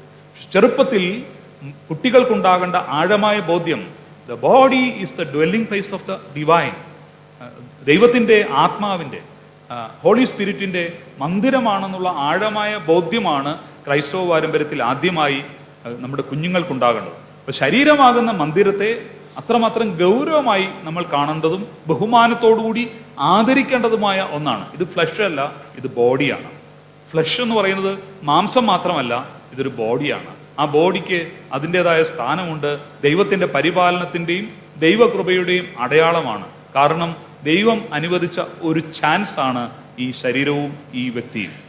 അതുകൊണ്ട് പലപ്പോഴും സോഷ്യോളജിസ്റ്റൊക്കെ പറയും, സൈക്കോളജിസ്റ്റും പറയാറുണ്ട്, ഈ ചെറിയ പ്രശ്നങ്ങൾ വരുമ്പോൾ നിങ്ങൾ താടിക്ക് കൈയെടുത്ത് ദുഃഖിതരായിരിക്കേണ്ടവരല്ല. കാരണം എന്താണെന്നറിയാമോ, അനേകം സ്പേംസ് പോയിട്ട് ഏറ്റവും പവർഫുൾ ആയിട്ടുള്ള സ്പേം അകത്ത് കയറിയിട്ടാണ് ഒരു കെമിക്കൽ റിയാക്ഷൻ ഉണ്ടായി പുതിയൊരു ജീവനായിട്ട് രൂപപ്പെട്ടത്. അപ്പം അനേക പോസിബിലിറ്റിയിൽ ഏറ്റവും പവർഫുൾ ആയിട്ടുള്ള ഒരാളാണ് നിങ്ങൾ, ജനിക്കുന്നതിന് മുമ്പ് തന്നെ. അപ്പോൾ ജനിച്ചു കഴിഞ്ഞ് ചെറിയ പ്രശ്നം ഉണ്ടായിക്കഴിഞ്ഞാൽ നിങ്ങൾ ദുഃഖിതരായിരിക്കേണ്ടവരല്ല. You are powerful even before the birth എന്ന് പറയാറുണ്ട്. നമ്മുടെ ബോഡിക്ക്, നമ്മുടെ ശരീരത്തിന് അത്രമാത്രം ഒരു സാധ്യതയുണ്ട് എന്ന് പഠിപ്പിക്കുകയാണ്. കാരണം ഈ ശരീരത്തിൻ്റെ മഹത്തായ ദാനത്തെക്കുറിച്ച്. അതുകൊണ്ട് പൗലോസ് അപ്പോസ്തലനുമൊക്കെ നമ്മളെ ഓർപ്പിക്കുന്ന ഒരു കാര്യമുണ്ട്. ശരീരം എന്ന് പറയുന്നത് മനുഷ്യ ശരീരത്തിൻ്റെ ഒരു പ്രസക്തിയെക്കുറിച്ചും അതിൻ്റെ തേജസ്സിനെക്കുറിച്ചും ഒക്കെ പൗലോസ് അപ്പോസ്തലൻ പഠിപ്പിക്കുന്നുണ്ട്. മറ്റുള്ള ശരീരം പോലെയല്ല, മനുഷ്യൻ്റെ ശരീരത്തിൻ്റെ തേജസ് മറ്റൊന്നാണ്. കാരണം ഇത് ദൈവത്തിൻ്റെ സ്വരൂപവും സാദൃശ്യവുമാണ്. അതേത് രൂപത്തിലായാലും ദൈവത്തിൻ്റെ സ്വരൂപവും സാദൃശ്യത്തിലുമാണ് മനുഷ്യൻ സൃഷ്ടിക്കപ്പെട്ടതെന്നുള്ള ഒരു അവബോധത്തിലാണ് നമ്മുടെ ജീവിതത്തിൻ്റെ പ്രധാനപ്പെട്ട ആ ശരീരത്തിലേക്കാണ് മനുഷ്യപുത്രൻ വന്നത്. ഭൂമിയിലേക്ക് മനുഷ്യപുത്രൻ വന്നത്, ദൈവം മനുഷ്യനായി എന്നുള്ളതാണ് നമ്മുടെ തീം. ആ ദൈവം മനുഷ്യനായതിൻ്റെ തീം, ദൈവം പിതാവാം ദൈവം പുത്രനെ തൻ്റെ മനുഷ്യാവതാരത്തിൻ്റെ ആ ഒരു പൂർണ്ണത എന്ന് പറയുന്നത് ഈ ശരീരത്തിലേക്ക് വന്നു എന്നുള്ളതാണ്. ഈ ശരീരത്തെ വീണ്ടെടുക്കാൻ വേണ്ടി ശരീരമായി, ജഡമായി തീർന്നു. വിശുദ്ധ കന്യാമറിയ അമ്മയുടെ കരങ്ങളിൽ ഒരു ശരീരമായിട്ട് ദൈവം വന്നിരിക്കുന്നു എന്നുള്ളത് അതിൻ്റെ ഒരു വിറ്റ്നസ്സാണ്. കാരണം ഈ ശരീരത്തിൻ്റെ മഹത്വമാണ്. അമ്മയിൽ നിന്നും ശരീരമെടുക്കുവാൻ വേണ്ടി ദൈവം വന്നു എന്നുള്ള ദൈവശാസ്ത്രം എന്ന് പറയുന്നത് ശരീരത്തിൻ്റെ മഹത്വത്തെ കാണിക്കുന്നതാണ്. ആ അമ്മയുടെ കരങ്ങളിൽ താലോലിക്കപ്പെടുമ്പോൾ ആ പുത്രൻ തന്നെ, ആ ദൈവം തന്നെ സകല ചരാചരങ്ങളെയും നിയന്ത്രിക്കുന്നു. ആ അമ്മയുടെ മുലപ്പാൽ കുടിക്കുന്ന സന്ദർഭത്തിൽ തന്നെ സകല ജീവജല നദികളെയും ലോകത്തിൽ ഒഴുക്കുന്നത് അവൻ തന്നെ എന്ന് സദറായിൽ പാട്ടുകളിലൊക്കെ എഴുതപ്പെട്ടിട്ടുണ്ട്. കാരണം ആ ശരീരം എന്ന് പറയുന്നത് ദൈവമാണ്. ദൈവം മനുഷ്യ ശരീരം എടുത്തു എന്നുള്ളതാണ്. അപ്പം ദൈവം മനുഷ്യനായി അവതരിച്ചത് പൂർണ്ണ മനുഷ്യനായിട്ടും പൂർണ്ണ ദൈവവുമായിട്ടാണ്. അപ്പൊ ദൈവത്തിന്റെ മനുഷ്യത്വത്തെ സംബന്ധിച്ച് the completeness of humanity lies in the body of Christ. Completeness of the humanity and the completeness of the divinity also. മനുഷ്യത്വത്തിന്റെ പൂർണ്ണതയും ദൈവത്വത്തിന്റെ പൂർണ്ണതയും യേശുവിലുണ്ട്. അതുകൊണ്ട് ദൈവം യേശുവിനെ കണ്ടെങ്കിൽ ദൈവത്തെ കണ്ടു, പുത്രനെ കണ്ടെങ്കിൽ പിതാവാം ദൈവത്തെയും കണ്ടിരിക്കുന്നു എന്നാണ് യോഹന്നാന്റെ സ്ലീഹ പറഞ്ഞിരിക്കുന്നത്. യോഹന്നാൻ സ്ലീഹ ആരായിരുന്നു? ശരിക്കും യേശു ക്രിസ്തുവിൻ്റെ ഹൃദയത്തോട് ചാഞ്ഞു കിടന്ന മനുഷ്യനാണ്. ചെറുപ്പമായിരുന്നുകൊണ്ട് അത്ര അടുപ്പം യേശുവിനോട് കാണിച്ചിരുന്നു. കാരണം ആ ഹൃദയത്തിൻ്റെ താളം കേട്ട മനുഷ്യനാണ് ജോൺ. ആ ജോണാണ് പറയുന്നത്, ആ പുത്രനെ കണ്ടിരിക്കുന്നവൻ പിതാവിനെ കണ്ടിരിക്കുന്നു എന്ന് കർത്താവ് പറഞ്ഞൊരു മൊഴി. അതുകൊണ്ടാണ് ജോൺ എഴുതിയിരിക്കുന്ന ഈ വാക്കിന് വലിയ പ്രസക്തിയുണ്ട്. കാരണം അത്രമാത്രം ദൈവത്തിൻ്റെ പൂർണ്ണത ആ മനുഷ്യനിൽ ഞാൻ കണ്ടു എന്ന് പറയുന്നു. പക്ഷേ ആ മനുഷ്യൻ പൂർണ്ണ മനുഷ്യനുമാണ്. കാരണം പൂർണ്ണ മനുഷ്യനാണ്, കംപ്ലീറ്റ് ഹ്യൂമാനിറ്റിയാണ്. പൂർണ്ണ മനുഷ്യൻ എന്ന് പറഞ്ഞാൽ ഒരു മനുഷ്യൻ എങ്ങനെയൊക്കെ ആയിരിക്കണമോ അത് ഒക്കെ പഠിക്കണമെങ്കിൽ അവനിലേക്ക് നോക്കണം. ഒരു മനുഷ്യൻ എങ്ങനെ ആയിരിക്കണമെന്ന് ലോകത്തിൽ ആർക്കെങ്കിലും പഠിക്കണമെങ്കിൽ പൂർണ്ണ മനുഷ്യനായ യേശുവിലേക്ക് നോക്കണം. ഒരു മനുഷ്യൻ എത്രമാത്രം സ്നേഹിക്കണമെന്ന് നോക്കണമെങ്കിൽ യേശുവിലേക്ക് നോക്കണം. ഒരു മനുഷ്യൻ എത്രമാത്രം സഹിക്കണമെന്ന് നോക്കിയാൽ യേശുവിലേക്ക് നോക്കണം. ഒരു മനുഷ്യൻ എത്രമാത്രം മറ്റുള്ളവരെയൊക്കെ ഉൾക്കൊള്ളണം, ചേർത്ത് പിടിക്കണമെന്ന് നോക്കിയാൽ യേശുവിലേക്ക് നോക്കണം. ഒരു മനുഷ്യൻ എത്രമാത്രം പ്രാർത്ഥിക്കണമെന്ന് നോക്കിയാൽ യേശുവിലേക്ക് നോക്കണം.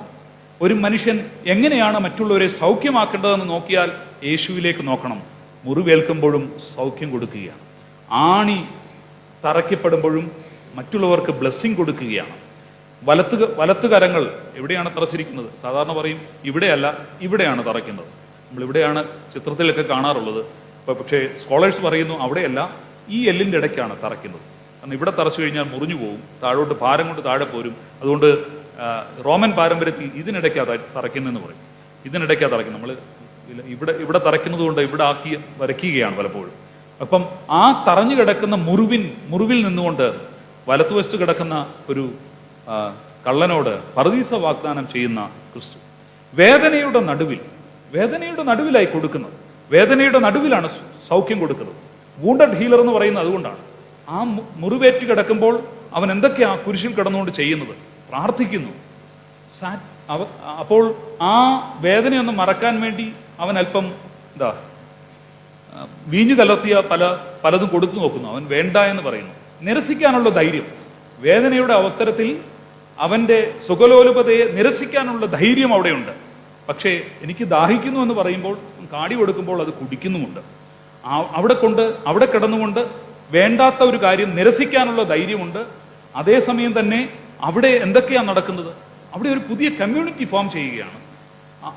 അമ്മയുണ്ട്, ജോണുണ്ട്, അവരൊക്കെ ചേർന്ന് ഒരു പുതിയ കമ്മ്യൂണിറ്റി അവിടെ ഫോം ചെയ്യുകയാണ്. ഇതാ നിന്റെ അമ്മയെന്ന് പറയുന്നു, ഇതാ നിന്റെ മകൻ എന്ന് പറഞ്ഞുകൊണ്ട് ഒരു പുതിയ കമ്മ്യൂണിറ്റി ഫോം ചെയ്യുക. കുരിശിന്റെ ചവിട്ടിൽ നടക്കുന്ന കാര്യങ്ങൾ വേദനയുടെ തീവ്രതയുടെ സന്ദർഭത്തിലും സൗഖ്യം കൊടുക്കുകയാണ്. ശതാധിപന് വിശ്വാസം വർദ്ധിക്കുന്നു, കള്ളന്മാർക്ക് വിശ്വാസം വർദ്ധിക്കുന്നു, ഓരോരുത്തർക്കും അവരവരുടെ ജീവിതത്തിലുള്ള ചലനങ്ങൾ കൊടുക്കുന്നു. അതുകൊണ്ടാണ് ഈ മുറിവേൽക്കുമ്പോഴും സൗഖ്യം കൊടുക്കുക. പരിശുദ്ധനായ പരിമല തിരുമേനിയുടെ ജീവിതത്തിലും ഈ വൂണ്ടഡ് ഹീലർ എന്ന് പറയുന്ന ആസ്പെക്റ്റ് വളരെ അർത്ഥവത്താണ്. പരിശുദ്ധനായ പരിമല തിരുമേനി തലയിൽ കൈവച്ച് പ്രാർത്ഥിക്കുമ്പോഴൊക്കെ സൗഖ്യം പലർക്കും കിട്ടിയിട്ടുണ്ട്. പക്ഷെ നമുക്കറിയാമല്ലോ പരിമല തിരുമേനിയുടെ ജീവിതത്തിലെ പ്രയാസങ്ങൾ എത്രയായിരുന്നെന്ന്. ആദ്യം മസൂരിയായിരുന്നു, അത് കഴിഞ്ഞ് പല രോഗങ്ങൾ മാറി വന്നു. ഏറ്റവും അവസാനം ഈ കുടലിൽ, നമ്മുടെ സ്റ്റൊമക്കിൽ അൾസറും പിന്നീടത് ഡീപ്പ് വൂണ്ടായിട്ട് മാറുകയൊക്കെ ചെയ്തു. കുടല് ഉപവസിച്ചൊക്കെ ഉണ്ടായ വേദനയുണ്ട്. വയറിന് നല്ല വേദനയാണ്. അപ്പോൾ പലപ്പോഴും ഈ ഇടത്തുകൈ ഇങ്ങനെ വയറ്റത്ത് വെച്ചേക്കും, കാരണം അതുപോലെ വേദന അനുഭവിക്കുന്നുണ്ട് ഈ വയറ്റത്ത്. പക്ഷേ ഈ ഇടത്തുകൈ വേദനയുള്ള വയറിൽ ഇരിക്കുമ്പോഴും വലത്തുകൈ വെച്ച് ആരെയിടയിലും തലയിൽ കൈവെക്കുമ്പോൾ ആ ആൾക്ക് സൗഖ്യം കിട്ടി പോവുകയാണ്. ഇടത്തുകൈ പെയിനിലാണ്, പക്ഷേ വലങ്കൈ ഹീലിംഗ് ആണ്. ക്രിസ്ത്യാനിറ്റിയിലെ ഏറ്റവും പ്രധാനപ്പെട്ട ചലഞ്ച് അതാണ്. We should have to receive the pain, but we should always give blessing to others.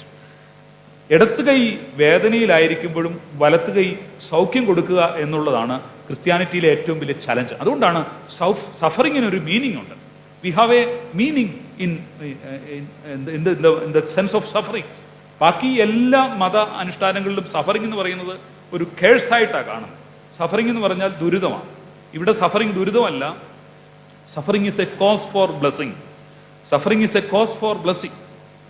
ഏത് തരത്തിലുള്ള കഷ്ടതയും അത് ബ്ലെസ്സിങ് ആക്കി മാറ്റാനായിട്ടുള്ള കെൽപ്പാണ്, ആ ഹീലിംഗ് ആണ് യേശു തരുന്നത്. അതുകൊണ്ടാണ് തന്നെയാണ് യേശു പറയുന്നത് ലോകം തരുന്നത് പോലെ അല്ല എന്ന് പറയുന്നത്. ലോകം തരുന്നത് പോലെയല്ല. എന്താ പിന്നീട് പറയുന്നത്? എൻ്റെ സമാധാനം ഞാൻ നിങ്ങൾക്ക് തരുന്നു, അത് ലോകം തരുന്നത് പോലെയല്ല. ഞാൻ സകല കഷ്ടങ്ങളെയും ജയിച്ചിരിക്കുന്നുവല്ലോ. അത്രയേ ഉള്ളൂ. He is the winner over all sufferings. കർത്താവ് എല്ലാ കഷ്ടതകളെയും ജയിച്ചതുകൊണ്ട് നമുക്ക് ലഭിക്കുന്ന എല്ലാ കഷ്ടതകൾക്കും വിജയമുണ്ട്. പക്ഷേ അത് ലോകം കാണുന്നത് പോലെയല്ല. അവൻ അസുഖം വന്നല്ലോ, അവൻ രോഗം വന്നല്ലോ എന്ന് പറയുന്നതിലല്ല. പക്ഷേ ആ രോഗത്തിനെ അതിജീവിക്കാനായിട്ടുള്ള നമ്മുടെ ശേഷി എന്ന് പറയുന്നത് ക്രിസ്തു നൽകിയ ആ ഒരു മാതൃകയാണ്. അതുകൊണ്ട് തന്നെയാണ് ഈ സഫറിങ്ങിന് ഒരു മീനിങ് ഉണ്ട്. ആ സഫറിങ്ങിന് ഒരു മീനിങ് ഉണ്ട്. ഹീലിംഗ് എന്ന് പറയുന്നത് ത്രൂ സഫറിങ്. സൗഖ്യം എന്ന് പറയുന്നത് സഫറിങ്ങിലൂടെയാണ് ഹീലിംഗ് ഉണ്ടാകുന്നത്. യേശു ക്രിസ്തു അങ്ങനെയാണ്. അതുകൊണ്ടാണ് Jesus Christ is called as a wounded healer, മുറിവേറ്റ സൗഖ്യദായകൻ. നമ്മളെയൊക്കെ വിളിച്ചിരിക്കുന്നത് we should be the wounded healers of the society. ഒത്തിരി കഷ്ടപ്പാട് സഹിച്ചാണ് ഈ സൊസൈറ്റിയെ നന്നാക്കാൻ പറ്റുക, മറ്റുള്ളവർക്ക് സൗഖ്യം കൊടുക്കാൻ പറ്റുക. ഒരു കുഞ്ഞിനെ ഒന്ന് വളർത്തിയെടുക്കാൻ, കുഞ്ഞ് ഹീൽഡ് ആകാൻ വേണ്ടി അമ്മ എത്രയോ കഷ്ടപ്പാടുകൾ സഹിക്കുന്നുണ്ട്. എത്രയോ ദിവസം പട്ടിണി കിടന്നിട്ടാണ് പലപ്പോഴും പഴയകാലത്തെ അമ്മമാർ തങ്ങളുടെ മക്കളെ വളർത്തിയത്. ഒരു വീട്ടിൽ എല്ലാവർക്കും ഭക്ഷണം കൊടുക്കാനായിട്ട് കിട്ടുകയില്ല, പക്ഷേ ഏറ്റവും അവസാനം അമ്മ കഴിക്കാറുള്ളൂ. അമ്മയ്ക്ക് പലപ്പോഴും അവസാനം കഞ്ഞിവെള്ളേ കിട്ടുകയുള്ളെങ്കിലും ആ അമ്മ സാറ്റിസ്ഫൈഡ് ആയിരുന്നു, വളരെ സാറ്റിസ്ഫാക്ഷനോടുകൂടിയാണ് കിടക്കുന്നത്. കാരണം ഏറ്റവും ഉത്സാഹവതി ആ അമ്മ തന്നെയാണ്. അമ്മ കഴിച്ച ഫുഡിൻ്റെ ന്യൂട്രിയൻസ് അല്ല, പക്ഷേ ആറ്റിറ്റ്യൂഡാണ്, ജീവിതത്തിലുള്ള ആറ്റിറ്റ്യൂഡാണ്. ഏറ്റവും ഉത്സാഹവതിയായിട്ട് ആ അമ്മ നടന്നതിന് കാരണം എല്ലാവരും സംതൃപ്തരായി, അവളും സംതൃപ്തയായി. സാറ്റിസ്ഫാക്ഷനാണ്. ഈ വൂണ്ടഡ് ഹീലർ എന്ന് പറയുന്നതിന് നമ്മുടെ ലൈഫിലൊരു ആസ്പെക്റ്റ് ഉണ്ടായിരുന്നു. പക്ഷെ ഇന്ന് പക്ഷെ പലപ്പോഴും പല ചെറുപ്പക്കാർക്കും ഈ ജീവിതത്തിൽ ഫാമിലിയിലേക്ക് പോകുമ്പോൾ ഈ വൂണ്ടഡ് ഹീലേഴ്സ് ആകാൻ താല്പര്യമില്ല. ഏറ്റവും സേഫായിട്ട് വ്യക്തിത്വം, സ്വന്തം പേഴ്സൺ എന്ന് പറയുന്ന പേഴ്സണാലിറ്റിയും ആ വ്യക്തിയും സുരക്ഷിതമാക്കി കഴിഞ്ഞേ ഉള്ളൂ. അതിനപ്പുറം അത് കഴിഞ്ഞേ ഉള്ളൂ അടുത്ത ആളുടെ കാര്യം പലപ്പോഴും അന്വേഷിക്കുക. അതുകൊണ്ട് ഞങ്ങൾ പലപ്പോഴും പ്രീമാരിറ്റൽ കൗൺസിലിംഗ് ഒക്കെ നടത്തുമ്പോൾ പലപ്പോഴും പറയാറുണ്ട്, രണ്ടുപേരെന്ന് പറയുന്നത് തന്നിരിക്കുന്നത് ഒരു ഗിഫ്റ്റാണ്. അപ്പം കുറവുള്ള ആളെയാണ് തന്നിരിക്കുന്നത്, കുറവില്ലാത്ത ആളെയല്ല. മ്യൂച്വൽ പാർട്ടിസിപ്പേഷനോടുകൂടി ഈ കുറവുള്ള ആളെ പാർട്ട്ണറായിട്ട് റിസീവ് ചെയ്യുകയും സ്നേഹപൂർവ്വം പരിചരിച്ചത് ഫുൾഫിൽ ചെയ്യുകയും ചെയ്യുക, അതിനെ പൂർണ്ണനാക്കുക എന്നുള്ള ദൗത്യമാണ് പരസ്പരം നൽകപ്പെടുക എന്നുള്ളൊരു ചിന്ത അവിടെയുണ്ട്. വിവാഹം എന്ന് പറയുന്നത് അപൂർണരായ രണ്ട് മനുഷ്യരാണ്, അല്ലാതെ പെർഫെക്റ്റ് ആയിട്ടുള്ള മനുഷ്യരല്ല. അപൂർണതയുള്ള രണ്ട് മനുഷ്യർ ഒരുമിച്ച് ജീവിക്കുമ്പോൾ പെർഫെക്റ്റിലേക്ക് പോകാനായിട്ടുള്ള സാധ്യതകളുണ്ട് എന്ന് മുന്നിൽ കാണുക മാത്രമാണ് വിവാഹ ജീവിതം എന്ന് പറയുന്നത്. അതുകൊണ്ട് പഴയകാലത്തെ വിവാഹ സങ്കല്പം അങ്ങനെയായിരുന്നു, മാര്യേജ് എന്ന് പറയുന്നത് അങ്ങനെയായിരുന്നു. പക്ഷേ ഇന്ന് പലപ്പോഴും അങ്ങനെയല്ല. നമുക്കത് ടോർച്ചർ ചെയ്യാനായിട്ടോ സഫർ ചെയ്യാനായിട്ടുള്ള കരുത്ത് നമുക്ക് ഇല്ല. അതുമാത്രമല്ല, എപ്പോഴും അതിനെ ന്യായീകരിക്കാൻ പറ്റില്ല. അതിനെ ആ ഒരു കാര്യത്തെ മുതലെടുത്തുകൊണ്ട് വരുന്ന മനുഷ്യരുമുണ്ട്. അപ്പോൾ വൈദികരുടെ അടുക്കൽ വരുമ്പോൾ ഞങ്ങൾ ഡിവോഴ്സ് ചെയ്തോട്ടെ എന്ന് പറയുമ്പോൾ നിസ്സഹായരായി നിൽക്കാനായിട്ടേ പലപ്പോഴും ഞങ്ങൾക്കും കഴിയാറുള്ളൂ. കാരണം വിവാഹ ജീവിതത്തിനകത്തെ പ്രശ്നങ്ങൾ അത്രമാത്രം ശക്തമായി വരുമ്പോൾ. ഇപ്പോൾ ഫിസിക്കൽ ഹീലിംഗ്, ശരീരമെന്ന് പറയുന്നത് നമ്മുടെ ജീവിതത്തിൽ തന്നിരിക്കുന്ന ഏറ്റവും മഹത്തായ കാര്യമാണ്. നമ്മുടെ ശരീരത്തിനൊന്നും വലിയ കേടൊന്നുമില്ലല്ലോ. കണ്ണാടിയൊക്കെ വെച്ചിട്ടുണ്ടാകാം, സ്വല്പം കാഴ്ചയൊക്കെ കുറഞ്ഞിട്ടാകാം, പക്ഷെ കണ്ണിന് കേടൊന്നുമില്ല, ഇല്ലേ? കണ്ണിന് പ്രശ്നം വല്ലതും ഉണ്ടോ? കണ്ണെടുത്ത് കളയേണ്ടതായിട്ട് വന്നിട്ടില്ലല്ലോ. കാരണം നമ്മൾ പറയുന്ന കോണ്ടെക്സ്റ്റ്, ഈ ക്യാൻസർ വാർഡിൽ പലപ്പോഴും ഞാൻ കണ്ടിട്ടുണ്ട്, ഈ ജനിച്ചു വീണ കുഞ്ഞുങ്ങൾ അവരുടെ കണ്ണുകൾക്ക് ക്യാൻസർ ബാധിച്ചിട്ട് അത് റിമൂവ് ചെയ്യേണ്ടി വന്നിട്ടുണ്ട്. അപ്പം ജനിച്ച് 2 മാസമൊക്കെ കഴിയുമ്പോഴത്തേന് കണ്ണ് പലപ്പോഴും റിമൂവ് ചെയ്ത ഒരു കുട്ടിയുണ്ടായിരുന്നു. അപ്പോൾ ഭയങ്കര ബ്രില്യൻ്റ് ആയിട്ടാണ്, പിന്നെ 2 വയസ്സും 3 വയസ്സും ഒക്കെ ആകുമ്പോൾ ഭയങ്കരമായിട്ട് ആക്റ്റീവായിട്ടാണ് വരുന്നത്. വേറെ കണ്ണ് വെക്കാൻ പറ്റില്ല, കാരണം നെർവ്സ് റേഡിയേറ്റ് ചെയ്ത് മാറ്റേണ്ടതുകൊണ്ട് അത് കണ്ണ് വെക്കാനായിട്ട് പറ്റുകയില്ല. എൻ്റെ അടുത്ത് കിടന്നൊരു സുഹൃത്ത്, അവൻ 3 ദിവസം ശ്വാസം എടുക്കാൻ പറ്റാതാണ്, മൂക്കിനായിരുന്നു അവൻ്റെ അസുഖം. അപ്പോൾ 3 ദിവസം എനിക്ക് ശ്വാസം എടുക്കാൻ പറ്റില്ല എന്നൊക്കെ പറഞ്ഞാണ്. അപ്പം ഈ മരിക്കാറാകുമ്പോഴും എൻ്റെ അടുക്കൽ എൻ്റെ ഡോക്ടേഴ്സ് കൊണ്ട് കിടത്താറുണ്ടായിരുന്നു, അവരോടൊന്ന് സംസാരിക്കാൻ വേണ്ടി. അപ്പം എനിക്ക് മാത്രമേ അറിയാവുള്ളൂ സാറിന് ഈ മരിക്കുന്ന ആരാണെന്നൊക്കെ, ബാക്കിയുള്ളവരെ അറിയിക്കാതാണ് ഈ ബോഡി കൊണ്ടുപോവുകയൊക്കെ ചെയ്യാം. അപ്പം ഇങ്ങനെ മരണം ഞാനിങ്ങനെ അടുത്ത് കണ്ടിട്ടുണ്ട്. അപ്പം നമ്മൾ അനുഭവിക്കുന്ന ഒരു ഹെൽത്ത്, ഫിസിക്കൽ ഹെൽത്ത് എത്ര മഹത്വമാണ്. ശ്വാസം എടുക്കാൻ പറ്റുന്നുണ്ട്, നമ്മുടെ അവയവങ്ങളൊക്കെ കേടില്ലാതെ പ്രവർത്തിക്കുന്നുണ്ട്, ഒന്ന് നടക്കാൻ പറ്റുന്നുണ്ട്. കാൽ ആംബ്യൂട്ട് ചെയ്യാൻ പോകുന്ന കുഞ്ഞുങ്ങളെ 7ാം ക്ലാസ്സിലും 6ാം ക്ലാസ്സിലും പഠിക്കുന്ന കുട്ടികളുണ്ട്. ഡോക്ടർ പറയും, അവരോടൊക്കെ ഒന്ന് പോയി സംസാരിക്കാൻ പറയുമ്പം നമുക്ക് ഒട്ടും കൺസോൾ ചെയ്യാൻ പറ്റാത്ത അവരെയാണ്. കാരണം നാളെ കാൽ ആംബ്യൂട്ട് ചെയ്യാൻ പോവുകയാണ്. അപ്പോൾ നമുക്ക് 2 കാലുള്ള ഒരാൾക്ക് പോയി എങ്ങനെ കൺസോൾ ചെയ്യാൻ പറ്റും? What all things we are experiencing as healing from our lord. ഇന്ന് നിങ്ങൾ ഹീൽഡാണ്, ഞാനും ഹീൽഡാണ്. കാരണം ഈ ശരീരം ഇത്രമാത്രം സൗഖ്യത്തോടു കൂടി നിൽക്കുകയാണ്. അത് പക്ഷേ നമ്മൾ എക്സ്പീരിയൻസ് ചെയ്യുന്നില്ല. ചെറിയ മുള്ളു കൊള്ളുമ്പോഴേ കാലിലെ മുള്ളു കൊള്ളാണ്ടത് നടത്തിയ മഹത്വത്തെക്കുറിച്ച് അറിയുകയുള്ളൂ. അതുകൊണ്ട് every day for the physical health you should submit ourself before the lord on the bed. ശരീരം ദൈവത്തിനായി സമർപ്പിച്ച് കിടക്കയിൽ പോകുന്നതിന് മുമ്പ് സമർപ്പിച്ചിട്ട് മാത്രമേ കിടക്കാൻ പാടുള്ളൂ. കാരണം ഇതൊരു മഹത്വമാണ്. ഈ ശരീരം എന്ന് പറയുന്നത് വലിയൊരു മഹത്വമാണ്. ഈ ശരീരത്തിൽ ഇത്രയധികം പെസ്റ്റിസൈഡൊക്കെ അകത്ത് കയറിയിട്ടും ഇത് പുറന്തള്ളി പോകുന്നില്ലേ? എല്ലാം വിഷമാണ് കഴിക്കുന്നത്. രോഗം തരുന്നത് ആരാണ്? ദൈവമാണെന്ന് ഒരിക്കലും പറയരുത്. രോഗം തരുന്നത് ദൈവമാണെന്ന് ഒരിക്കലും പറയരുത്. കാരണം മനുഷ്യനായിട്ടുണ്ടാക്കുന്നത് പല രോഗങ്ങളും. കാരണം ഈ അതിനിടേണ്ട വളങ്ങളും മാനുഫാക്ചറിങ് അതിനു വേണ്ടിയുള്ള ഫെർട്ടിലൈസേഷനും ഒക്കെ ഉൽപ്പാദിപ്പിക്കാനായിട്ടുള്ള ബുദ്ധിയൊക്കെ മനുഷ്യന് കൊടുത്തിട്ടുണ്ട്. പക്ഷെ ബുദ്ധി ദുരുപയോഗം ചെയ്യുമ്പോഴേ നല്ല വാഴപ്പഴം ഉണ്ടാകണമെന്നുള്ളതാണ് വാഴ നടുമ്പോഴുള്ള ലക്ഷ്യം. നല്ല വാഴപ്പഴം കഴിച്ച് മനുഷ്യർക്ക് കൊടുക്കുക എന്നുള്ളതാണ്. പക്ഷേ ഇതിൻ്റെ ഇപ്പം വാഴപ്പഴം എന്തിനാണ്? അതിൻ്റെ തൂക്കം കൂട്ടാൻ വേണ്ടിയാണ് ഫെർട്ടിലൈസർ ഇടുന്നത്. അപ്പോൾ നല്ല വാഴപ്പഴം കഴിക്കുക എന്നുള്ളതിനേക്കാൾ ഉപരിയായിട്ട് തൂക്കം കൂടിയ വാഴപ്പഴം ഉണ്ടാകുക എന്നുള്ള സ്വാർത്ഥ ലക്ഷ്യം, പ്രോഫിറ്റ് ഓറിയൻറ്റഡ് ആയപ്പോൾ നമ്മൾ എന്ത് ചെയ്തു? ഫെർട്ടിലൈസർ കൊണ്ടിട്ടു. നമ്മൾ ഇട്ടു, നമ്മുടെ അപ്പന്മാരും ഒക്കെ ഇട്ട് കഴിഞ്ഞപ്പോൾ എന്ത് പറ്റി? ആ ഫെർട്ടിലൈസർ കൊണ്ട് ഉൽപ്പാദിപ്പിച്ച ആ പഴത്തിന് ഗുണത്തെക്കാളേറെ ദോഷമാണ് ശരീരത്തിൽ ഉണ്ടാക്കുന്നത്. അത് പഴത്തിൻ്റെ കാര്യത്തിൽ മാത്രമല്ല, ബാക്കി എല്ലാ കാര്യത്തിലും അങ്ങനെയായി. എന്നിട്ട് അതെല്ലാം കൂടി കഴിച്ചിട്ട് രോഗം വന്നിട്ട് ഈ രോഗമെല്ലാം തന്നത് ദൈവമാണ്, എന്തിനാണ് ഈ രോഗം തന്നതെന്ന് അവനോട് ചോദിക്കരുത്. കാരണം എന്താ? അവൻ രോഗം തന്നില്ല, അവൻ ജീവിക്കാനുള്ള സാഹചര്യങ്ങളെല്ലാം തന്നു, നന്നായിട്ട് ബുദ്ധി ഉപയോഗിക്കാൻ തന്നു. പക്ഷേ മനുഷ്യന്റെ ബുദ്ധി ഉപയോഗിച്ച് ഈഗോ, എനിക്ക് കുറച്ച് കൂടുതൽ വേണം എന്നുള്ള പഴയ നിയമത്തിലെ ആഗ്രഹമുണ്ടല്ലോ, ഈ മന്ന പറക്കിയതുപോലെ കുറച്ചുകൂടെ ഏറെ വേണം എന്നുള്ള ആഗ്രഹത്തോടുകൂടി പെറുക്കി വെച്ചത് കൊണ്ടാണ് നമുക്കുണ്ടായ രോഗം. അപ്പം മനുഷ്യനുണ്ടാക്കിയതല്ല, മനുഷ്യനുണ്ടാക്കിയ പ്രശ്നങ്ങളാണിത്. ദൈവം ഉണ്ടാക്കിയതല്ല, മനുഷ്യനുണ്ടാക്കിയ പ്രശ്നങ്ങളിലാണ് പലപ്പോഴും ഈ രോഗങ്ങൾ, ഫിസിക്കൽ എയിൽമെന്റ്സ് പലപ്പോഴും ഉണ്ടാകുക. എന്നിട്ട് ദൈവത്തെ അതിന് ആരോപിക്കരുത്. പക്ഷേ ദൈവമാണ് എപ്പോഴും സൗഖ്യം തരുന്നത്. അത് മരുന്നിലൂടെ ആയാലും അല്ലാതെ ആയാലും. മരുന്നെടുക്കുവാനായിട്ടുള്ള മരുന്നെന്ന് പറയുന്നത് ദൈവത്തിൻ്റെ സൃഷ്ടിയിലെ ഭാഗമാണ്. അത് ഉൽപ്പാദിപ്പിക്കാനായിട്ട് ദൈവം തന്നിരിക്കുന്ന ഒരു സാഹചര്യത്തിലാണ് ഈ ഔഷധത്തിൻ്റെ ഗുണം.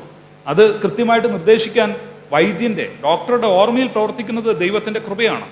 അത് കൃത്യമായിട്ട് ശരീരത്തിൽ വന്നിട്ട് ശരീരം അതിനോട് പ്രതികരിക്കണമെങ്കിൽ അത് കൃത്യമായ ദൈവത്തിൻ്റെ ഗ്രേസ് ഉണ്ടെങ്കിൽ മാത്രമേ പറ്റുകയുള്ളൂ. അപ്പം പാരസെറ്റമോൾ എടുത്ത് കഴിച്ചപ്പോൾ പനി മാറിയെന്ന് പറഞ്ഞാൽ it's out of the God's grace, ദൈവത്തിൻ്റെ കൃപയാണ്. കാരണം ശരീരം പ്രതികരിച്ചില്ലെങ്കിൽ, അതിൻ്റെ ശക്തി അതിനില്ലെങ്കിൽ, അത് ഉൽപ്പാദിപ്പിക്കാനായിട്ടുള്ള സസ്യം ഇവിടെ ഉണ്ടായില്ല എങ്കിൽ ഈ സൗഖ്യം നടക്കുകയില്ല. See what all things we are experiencing in the world as part of the curing, that's part of the heavenly grace. ദൈവത്തിൻ്റെ കൃപയാണെന്നുള്ള അടയാളം നമുക്ക് മനസ്സിലാക്കുവാനായിട്ട് സാധിക്കണം. അതുകൊണ്ട് ഈ ഫിസിക്കൽ ഹീലിങ്ങിലും പലപ്പോഴും മനുഷ്യനായി ഉണ്ടാക്കിയ പ്രശ്നങ്ങളുണ്ട്. അത് മനുഷ്യനായി അഴിച്ചെങ്കിൽ മാത്രമേ പറ്റുകയുള്ളൂ. ദൈവമായിട്ട് എന്തെങ്കിലും ഉണ്ടാക്കിയിട്ടുണ്ടെങ്കിൽ ദൈവം തന്നോളും, ദൈവം അനുഗ്രഹിച്ചോളും, ദൈവം മാറ്റിത്തരും. ലാസറിൻ്റെ കല്ലറയിൽ ലാസർ മരിച്ചിട്ട് 3 ദിവസമായി. യേശുവും ശിഷ്യന്മാരും ഉണ്ട്, മാർത്തയും മറിയൊക്കെ ഉണ്ട്. കർത്താവ് കല്ലറയിൽ ചെന്ന് എന്താ പറഞ്ഞു? കർത്താവിന് ഭയങ്കര സങ്കടമുണ്ടായി. പ്രിയ സ്നേഹിതനായ ലാസർ മരിച്ചുപോയി. എന്നിട്ട് എന്ത് പറഞ്ഞു? എന്താ പറഞ്ഞേ? എന്തോ ആദ്യം എന്താ പറഞ്ഞേ? ഉറങ്ങുകയാണ്, അതൊക്കെ പറഞ്ഞു. അത് കഴിഞ്ഞിട്ട് എന്ത് പറഞ്ഞു? അവരോടൊരു കാര്യം ചെയ്യാൻ പറഞ്ഞു, കല്ലുരുട്ടി മാറ്റാൻ പറഞ്ഞു. അതിനു മുമ്പ് പറഞ്ഞു കല്ലുരുട്ടി മാറ്റാൻ പറഞ്ഞു. പിന്നെന്ത് പറഞ്ഞു? അത് കഴിഞ്ഞാ പറഞ്ഞ് ലാസറെ പുറത്തു വരിക എന്ന് പറഞ്ഞു. പുറത്തു എന്ത് ചെയ്യണം? പിന്നെ ഉയർത്തെഴുന്നേറ്റ് വരാൻ പറഞ്ഞ ലാസറിനോട് കർത്താവ് അങ്ങ് പറഞ്ഞാൽ പറയേ, ആ പാറ മാറട്ടെ, അവൻ്റെ കെട്ടഴിയട്ടെ എന്ന് പറഞ്ഞു കഴിഞ്ഞാൽ ഇറങ്ങി വരത്തില്ലയോ? വരുമായിരുന്നു. പക്ഷെ കർത്താവ് ചെയ്തില്ല. എന്താ ചെയ്യാൻ? അല്ല, ഈ കല്ല് വെച്ചത് മനുഷ്യനാ, ഈ കെട്ട് കെട്ടിയതും മനുഷ്യനാ. മനുഷ്യനായി വെച്ച കല്ലും മനുഷ്യനായി കെട്ടിയ കെട്ടും അവനെ തന്നെ അഴിക്കണം. ഞാൻ ആ ജീവൻ കൊടുത്തത്, ഞാൻ തന്നോളാം. ഞാൻ ജീവന്റെ ഉടയവനാണ്, ഞാൻ ജീവൻ തിരിച്ചു തരാം. പക്ഷെ നിങ്ങളായിട്ട് കെട്ടിയ കെട്ടും നിങ്ങളായിട്ട് വെച്ച കല്ലും നിങ്ങളായിട്ട് അഴിക്കണം. അപ്പോൾ ഫിസിക്കൽ ഹീലിങ്ങിൽ നമ്മളായിട്ട് ചെയ്യേണ്ട ചില കാര്യങ്ങളുണ്ട്. അത് നമ്മളായിട്ട് വെച്ചതാ, അത് അഴിക്കണം. അത് നമ്മുടെ ദൗത്യമാണ്. നമ്മൾ വെച്ച കല്ല് അത് മറ്റുള്ളവർക്കും വെച്ചിട്ടുണ്ട് ചില കല്ലുകൾ, അത് നമ്മൾ പിറക്കി മാറ്റിക്കണം. എങ്കിലേ അവൻ പുറത്തു വരത്തുള്ളൂ.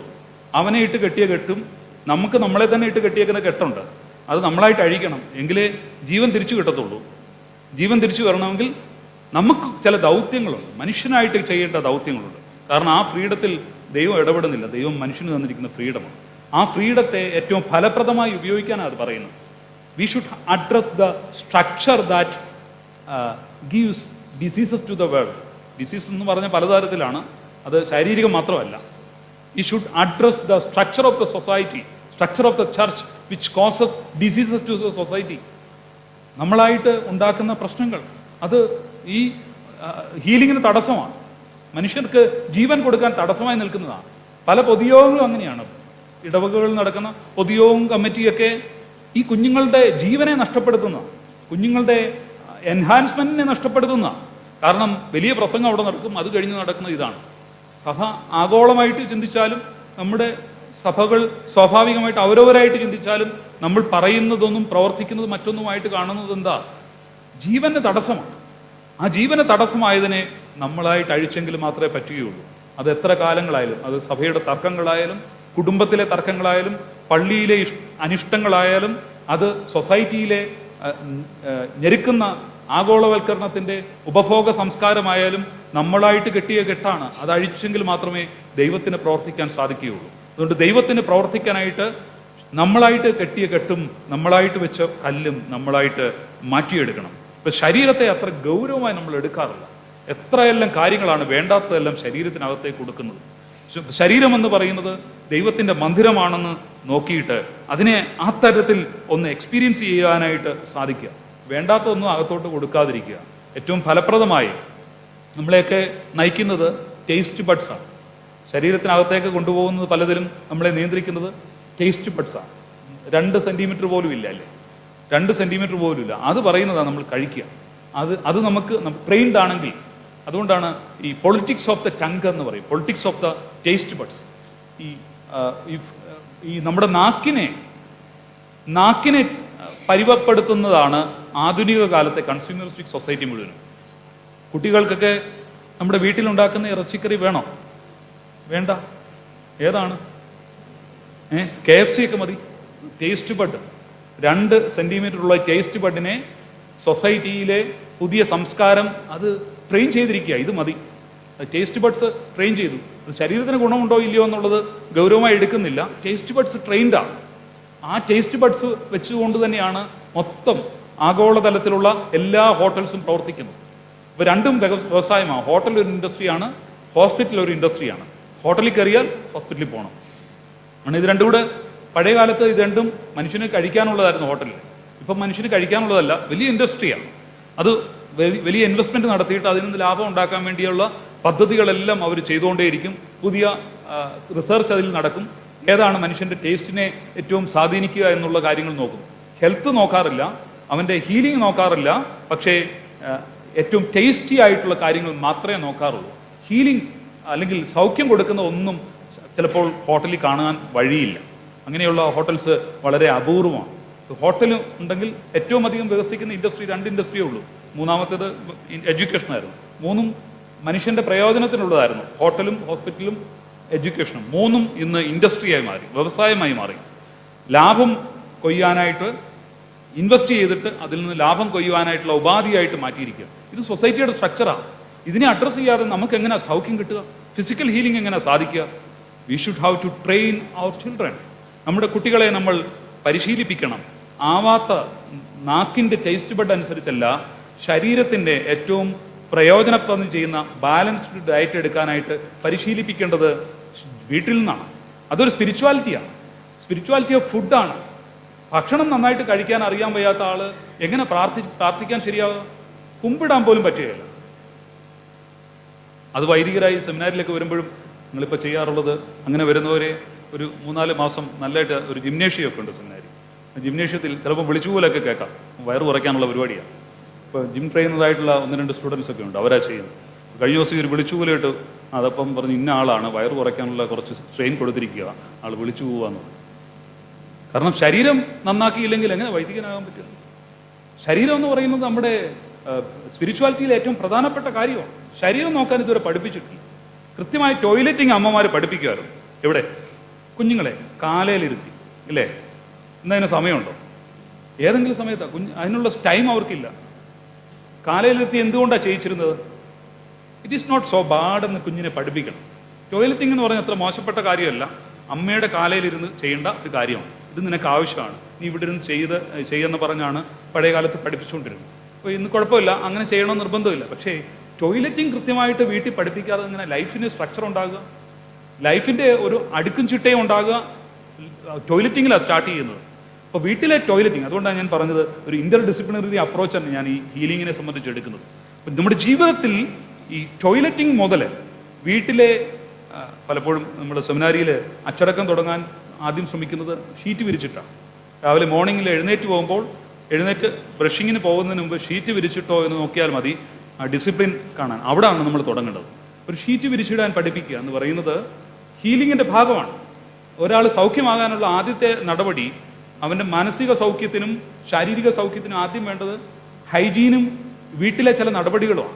അത് കൃത്യമായിട്ട് പാലിച്ചു കഴിഞ്ഞാൽ അവൻ്റെ ലൈഫിൽ സ്ട്രക്ചേർഡ് ആവും, കുറച്ചുകൂടെ ഉത്സാഹഭരിതമായിട്ട് ജീവിക്കാൻ പറ്റും. കാരണം നമുക്കറിയാം, ഷീറ്റ് ചുരുണ്ട് കിടന്നിട്ട് ടോയ്ലറ്റിൽ പോയിട്ട് തിരിച്ചു വരുമ്പോഴത്തേനും മനസ്സ് അസ്വസ്ഥമാകും ഇത് കിടക്കുന്നത് കണ്ടു കഴിഞ്ഞാൽ. പക്ഷേ ഇത് ഷീറ്റ് നന്നായിട്ട് കിടക്കുന്നത് കണ്ടിട്ട് തിരിച്ചൊന്ന് വന്നു കഴിഞ്ഞാൽ അത്രയും സന്തോഷമാകും, മുറിയൊന്നും അടുക്കും ചിട്ടയായിട്ട് ഇരിക്കുന്നത് കണ്ടു കഴിഞ്ഞാൽ. അപ്പോൾ ഇത് ലൈഫിൽ പഠിക്കേണ്ട പ്രധാനപ്പെട്ട കാര്യമാണ്. സ്വന്തം ശരീരത്തെ സ്നേഹിക്കാനായിട്ട്, ശരീരത്തിൻ്റെ മഹത്വത്തെ കണ്ടറിഞ്ഞിട്ട് അതിനെ പരിപോഷിപ്പിക്കാനായിട്ട്, അതിന് വേണ്ട എക്സർസൈസ് ചെയ്യാനായിട്ട്, നടക്കാനായിട്ട് പരിശീലിക്കുക, ശരീരത്തിന് എനർജി വരേണ്ടതായ കളികളിലൊക്കെ ഫിസിക്കലായിട്ട് ഏർപ്പെടുക. അതോടൊപ്പം തന്നെ നല്ല ഉറക്കം ഫിസിക്കൽ ഹൈജീൻ, ഫിസിക്കൽ ഹെൽത്തിൽ ഏറ്റവും പ്രധാനപ്പെട്ടതാണ് ഏത്? ഉറക്കം ഇന്ന് കുട്ടികൾക്ക് ഇല്ല. കാരണം എന്താ?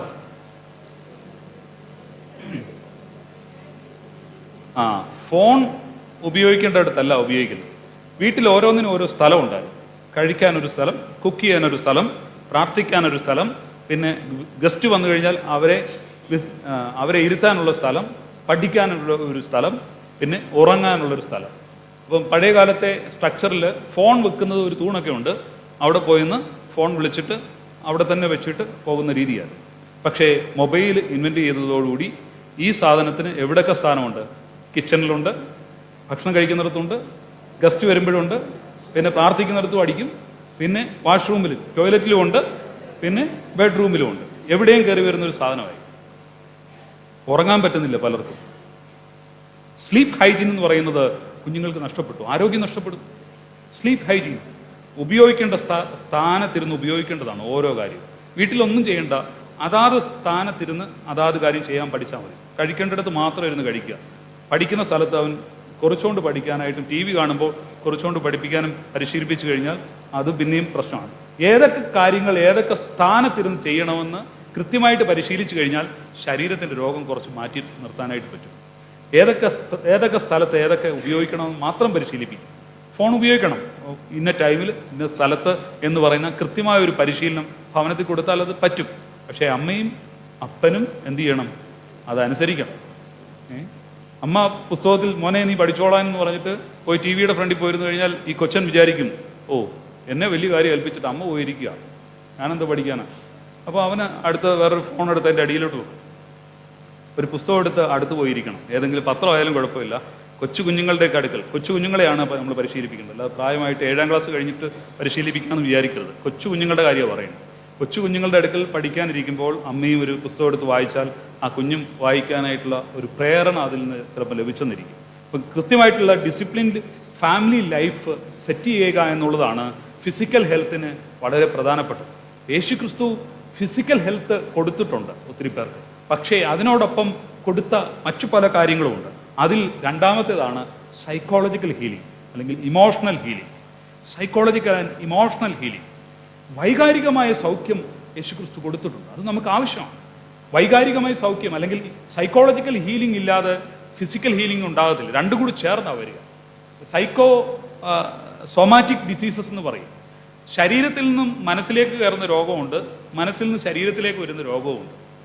പല രോഗങ്ങളും ലൈഫ് സ്റ്റൈൽ ഡിസീസസ് പലതും എവിടെ നിന്നാണ് വരുന്നതെന്നറിയോ? മനസ്സിൽ തുടങ്ങി ശരീരത്തിലേക്ക് വരുന്നതാണ്. പഴയ കാലത്ത് ഡോക്ടർമാരുടെ അടുക്കൽ തലവേദന എന്ന് പറഞ്ഞ് ചികിത്സിക്കാനായിട്ട് പോയി കഴിഞ്ഞാൽ ഡോക്ടർ ആദ്യം ചോദിക്കുന്നത് എന്തായിരുന്നു അറിയാമോ? ഇന്നലെ വൈകിട്ട് എന്താണ് ചിന്തിച്ചുകൊണ്ട് കിടന്നതെന്ന് ചോദിക്കും. ആവാത്ത വല്ലതും ചിന്തിച്ചുകൊണ്ട് കിടന്നെങ്കിൽ അത് രാവിലെ തലവേദനയാകാനുള്ള സാധ്യതയുണ്ട്. രണ്ടാമത്തേത് ഇന്നലെ എന്താ കഴിച്ചതെന്ന് ചോദിക്കും. ശരിയായിട്ട് ദഹിച്ചില്ലെങ്കിൽ തലവേദനയാകാൻ സാധ്യതയുണ്ട്. പിന്നെ ഉള്ളു ചികിത്സ. ഇത് രണ്ടും അറിഞ്ഞിട്ട് വേണം ചികിത്സ. ഇത് രണ്ടും ആണെങ്കിൽ ഇതൊന്ന് മെയിൻറ്റെയിൻ ചെയ്താൽ മതി, അടുത്ത ദിവസം മാറുന്നതായിരിക്കും. അല്ലാതെ ക്രോസിങ് കഴിച്ചിട്ട് കാര്യമില്ല. കാരണം ഫിസിക്കലും ഉണ്ട് മെൻ്റലും ഉണ്ട്. രണ്ട് കാര്യമുണ്ട്. ഫിസിക്കലായിരുന്നു ആ കഴിച്ചത്, മെൻ്റലായിരുന്നു ചിന്തിച്ചത്. ഇത് രണ്ടും ആരോഗ്യത്തിൻ്റെ പ്രശ്നമാണ്. അപ്പോൾ ഫിസിക്കൽ ഹീലിങ്ങിനോടൊപ്പം തന്നെ ഈ സൈക്കോളജിക്കൽ ഹീലിംഗ് വളരെ ആവശ്യമാണ്. കിടക്കാൻ പോകുന്നതിന് മുമ്പ് നന്നായിട്ട് മനസ്സ് പ്രശാന്തമായിട്ട് കിടക്കുന്ന ആൾക്ക് ഉത്സാഹമായിട്ട് പിറ്റേ ദിവസം എഴുന്നേൽക്കാൻ പറ്റും. അതുകൊണ്ട് കർത്താവ് കൊടുത്തത്, ഏറ്റവും അധികമായി കൊടുത്തത് സൈക്കോളജിക്കൽ ഹീലിംഗാണ്, മനസ്സിൻ്റെ പ്രശ്നത്തിനുള്ള സൗഖ്യമാണ്.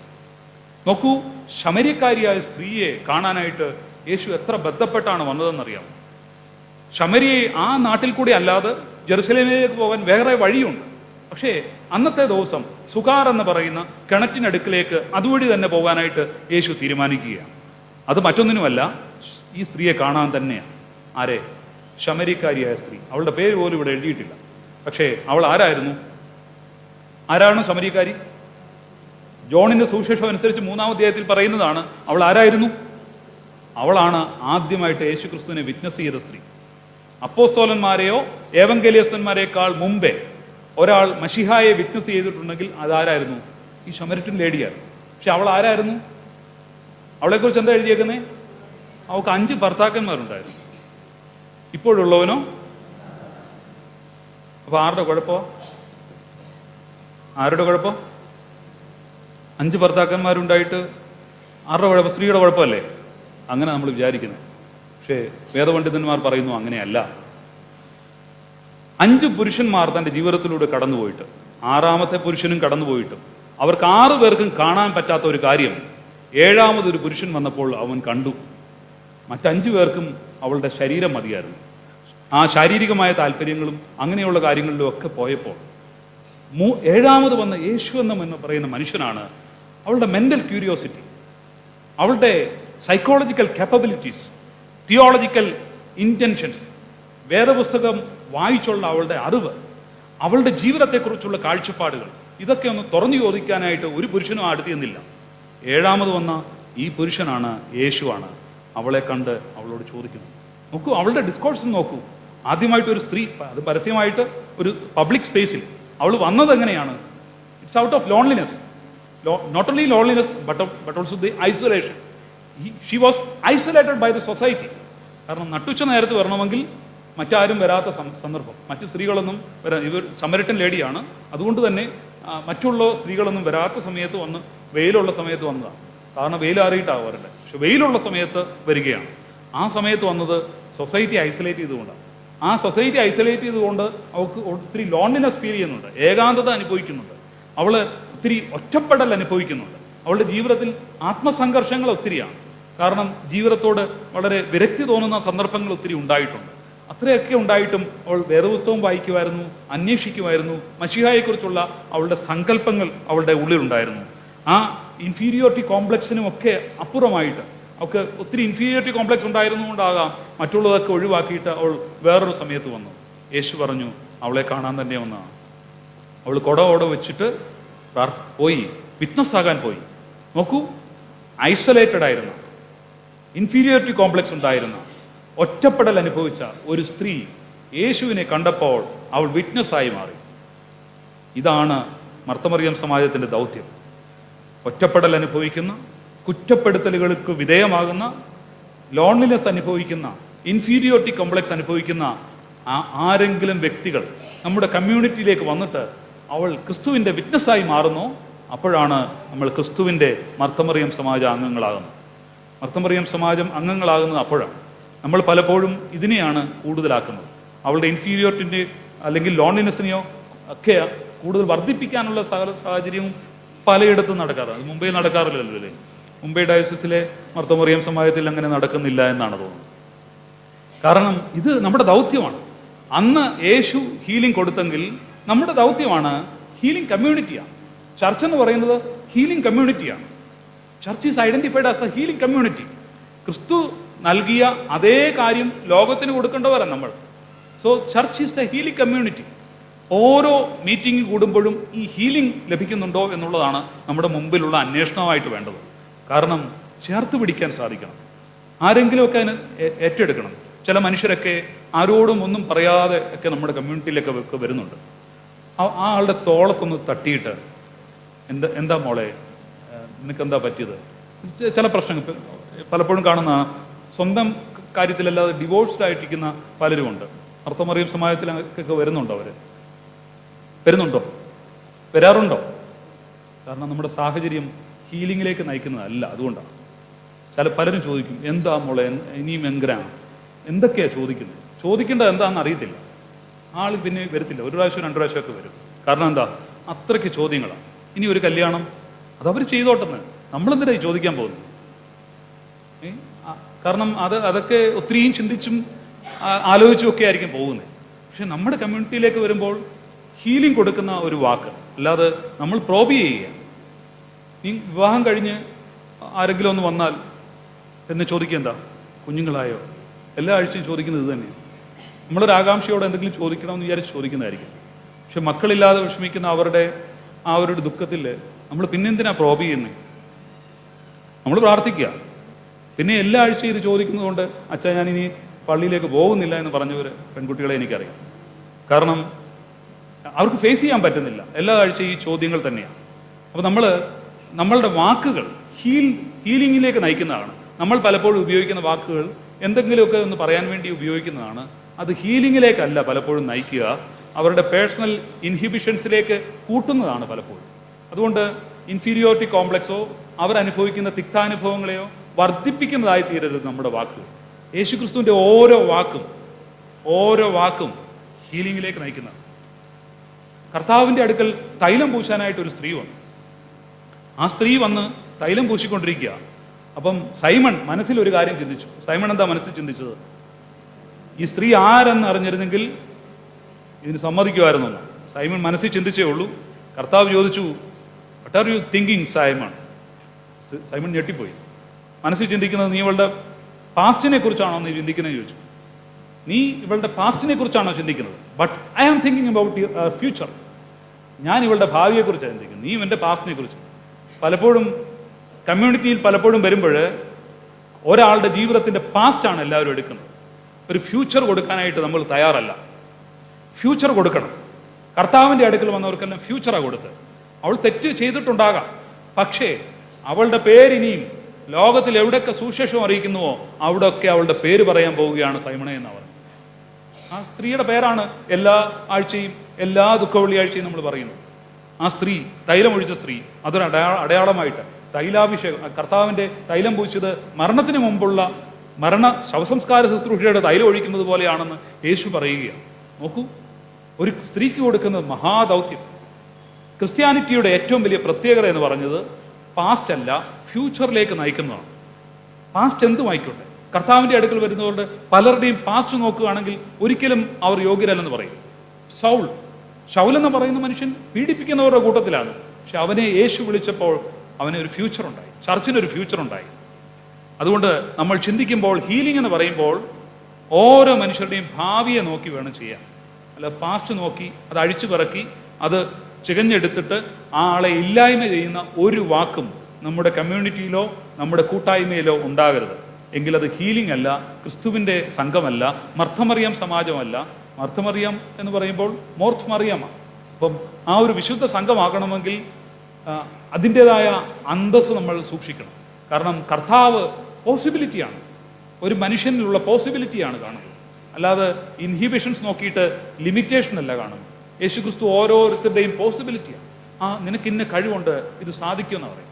ഒരു സ്ത്രീയെ പുരുഷന്മാരെല്ലാവരും ഒരു കല്ലെറിയാൻ നോക്കിയ അവളും ഐഡന്റിഫൈ ചെയ്തു, ഇനി എനിക്കൊരു ജീവിതം ഇല്ലെന്ന് വിചാരിച്ചു. ഈ പുരുഷന്മാർ പറയുന്ന തീരുമാനം അനുസരിച്ച് എനിക്കൊരു ജീവിതമില്ല, കല്ലേറ് കൊള്ളാനായിട്ട് അവൾ തയ്യാറായിട്ട് കിടക്കുക. കർത്താവ് ആദ്യം അവളെ കറക്റ്റ് ചെയ്തു. പുരുഷന്മാരോട് പറഞ്ഞു, നിങ്ങൾ പാപമില്ലാത്തവൻ കല്ലെറിയിട്ട് എന്ന് പറഞ്ഞു. അവർ ഓരോരുത്തർ തിരിച്ചുപോയി. ഏറ്റവും അവസാനം എന്ത് പറ്റി? ഈ പെൺകൊച്ച് അവിടെ ഉണ്ട്. അവളോട് ചോദിച്ചു, അവളോട് എന്താ പറഞ്ഞ യേശു? എന്താ ഉറച്ചു പറഞ്ഞേ? ഇനി ഓരോ വാക്കും പ്രസക്തമാണ്. ആ വാക്കിൽ ഇനി നീ പാപം ചെയ്യരുത്. അതിൻ്റെ അർത്ഥം എന്താ അറിയാമോ? ഇനി നീ പാപം ചെയ്യരുതെന്ന് പറഞ്ഞാൽ നീ എന്ന വാക്കിന് വളരെ പ്രസക്തി ഉണ്ട് അവിടെ.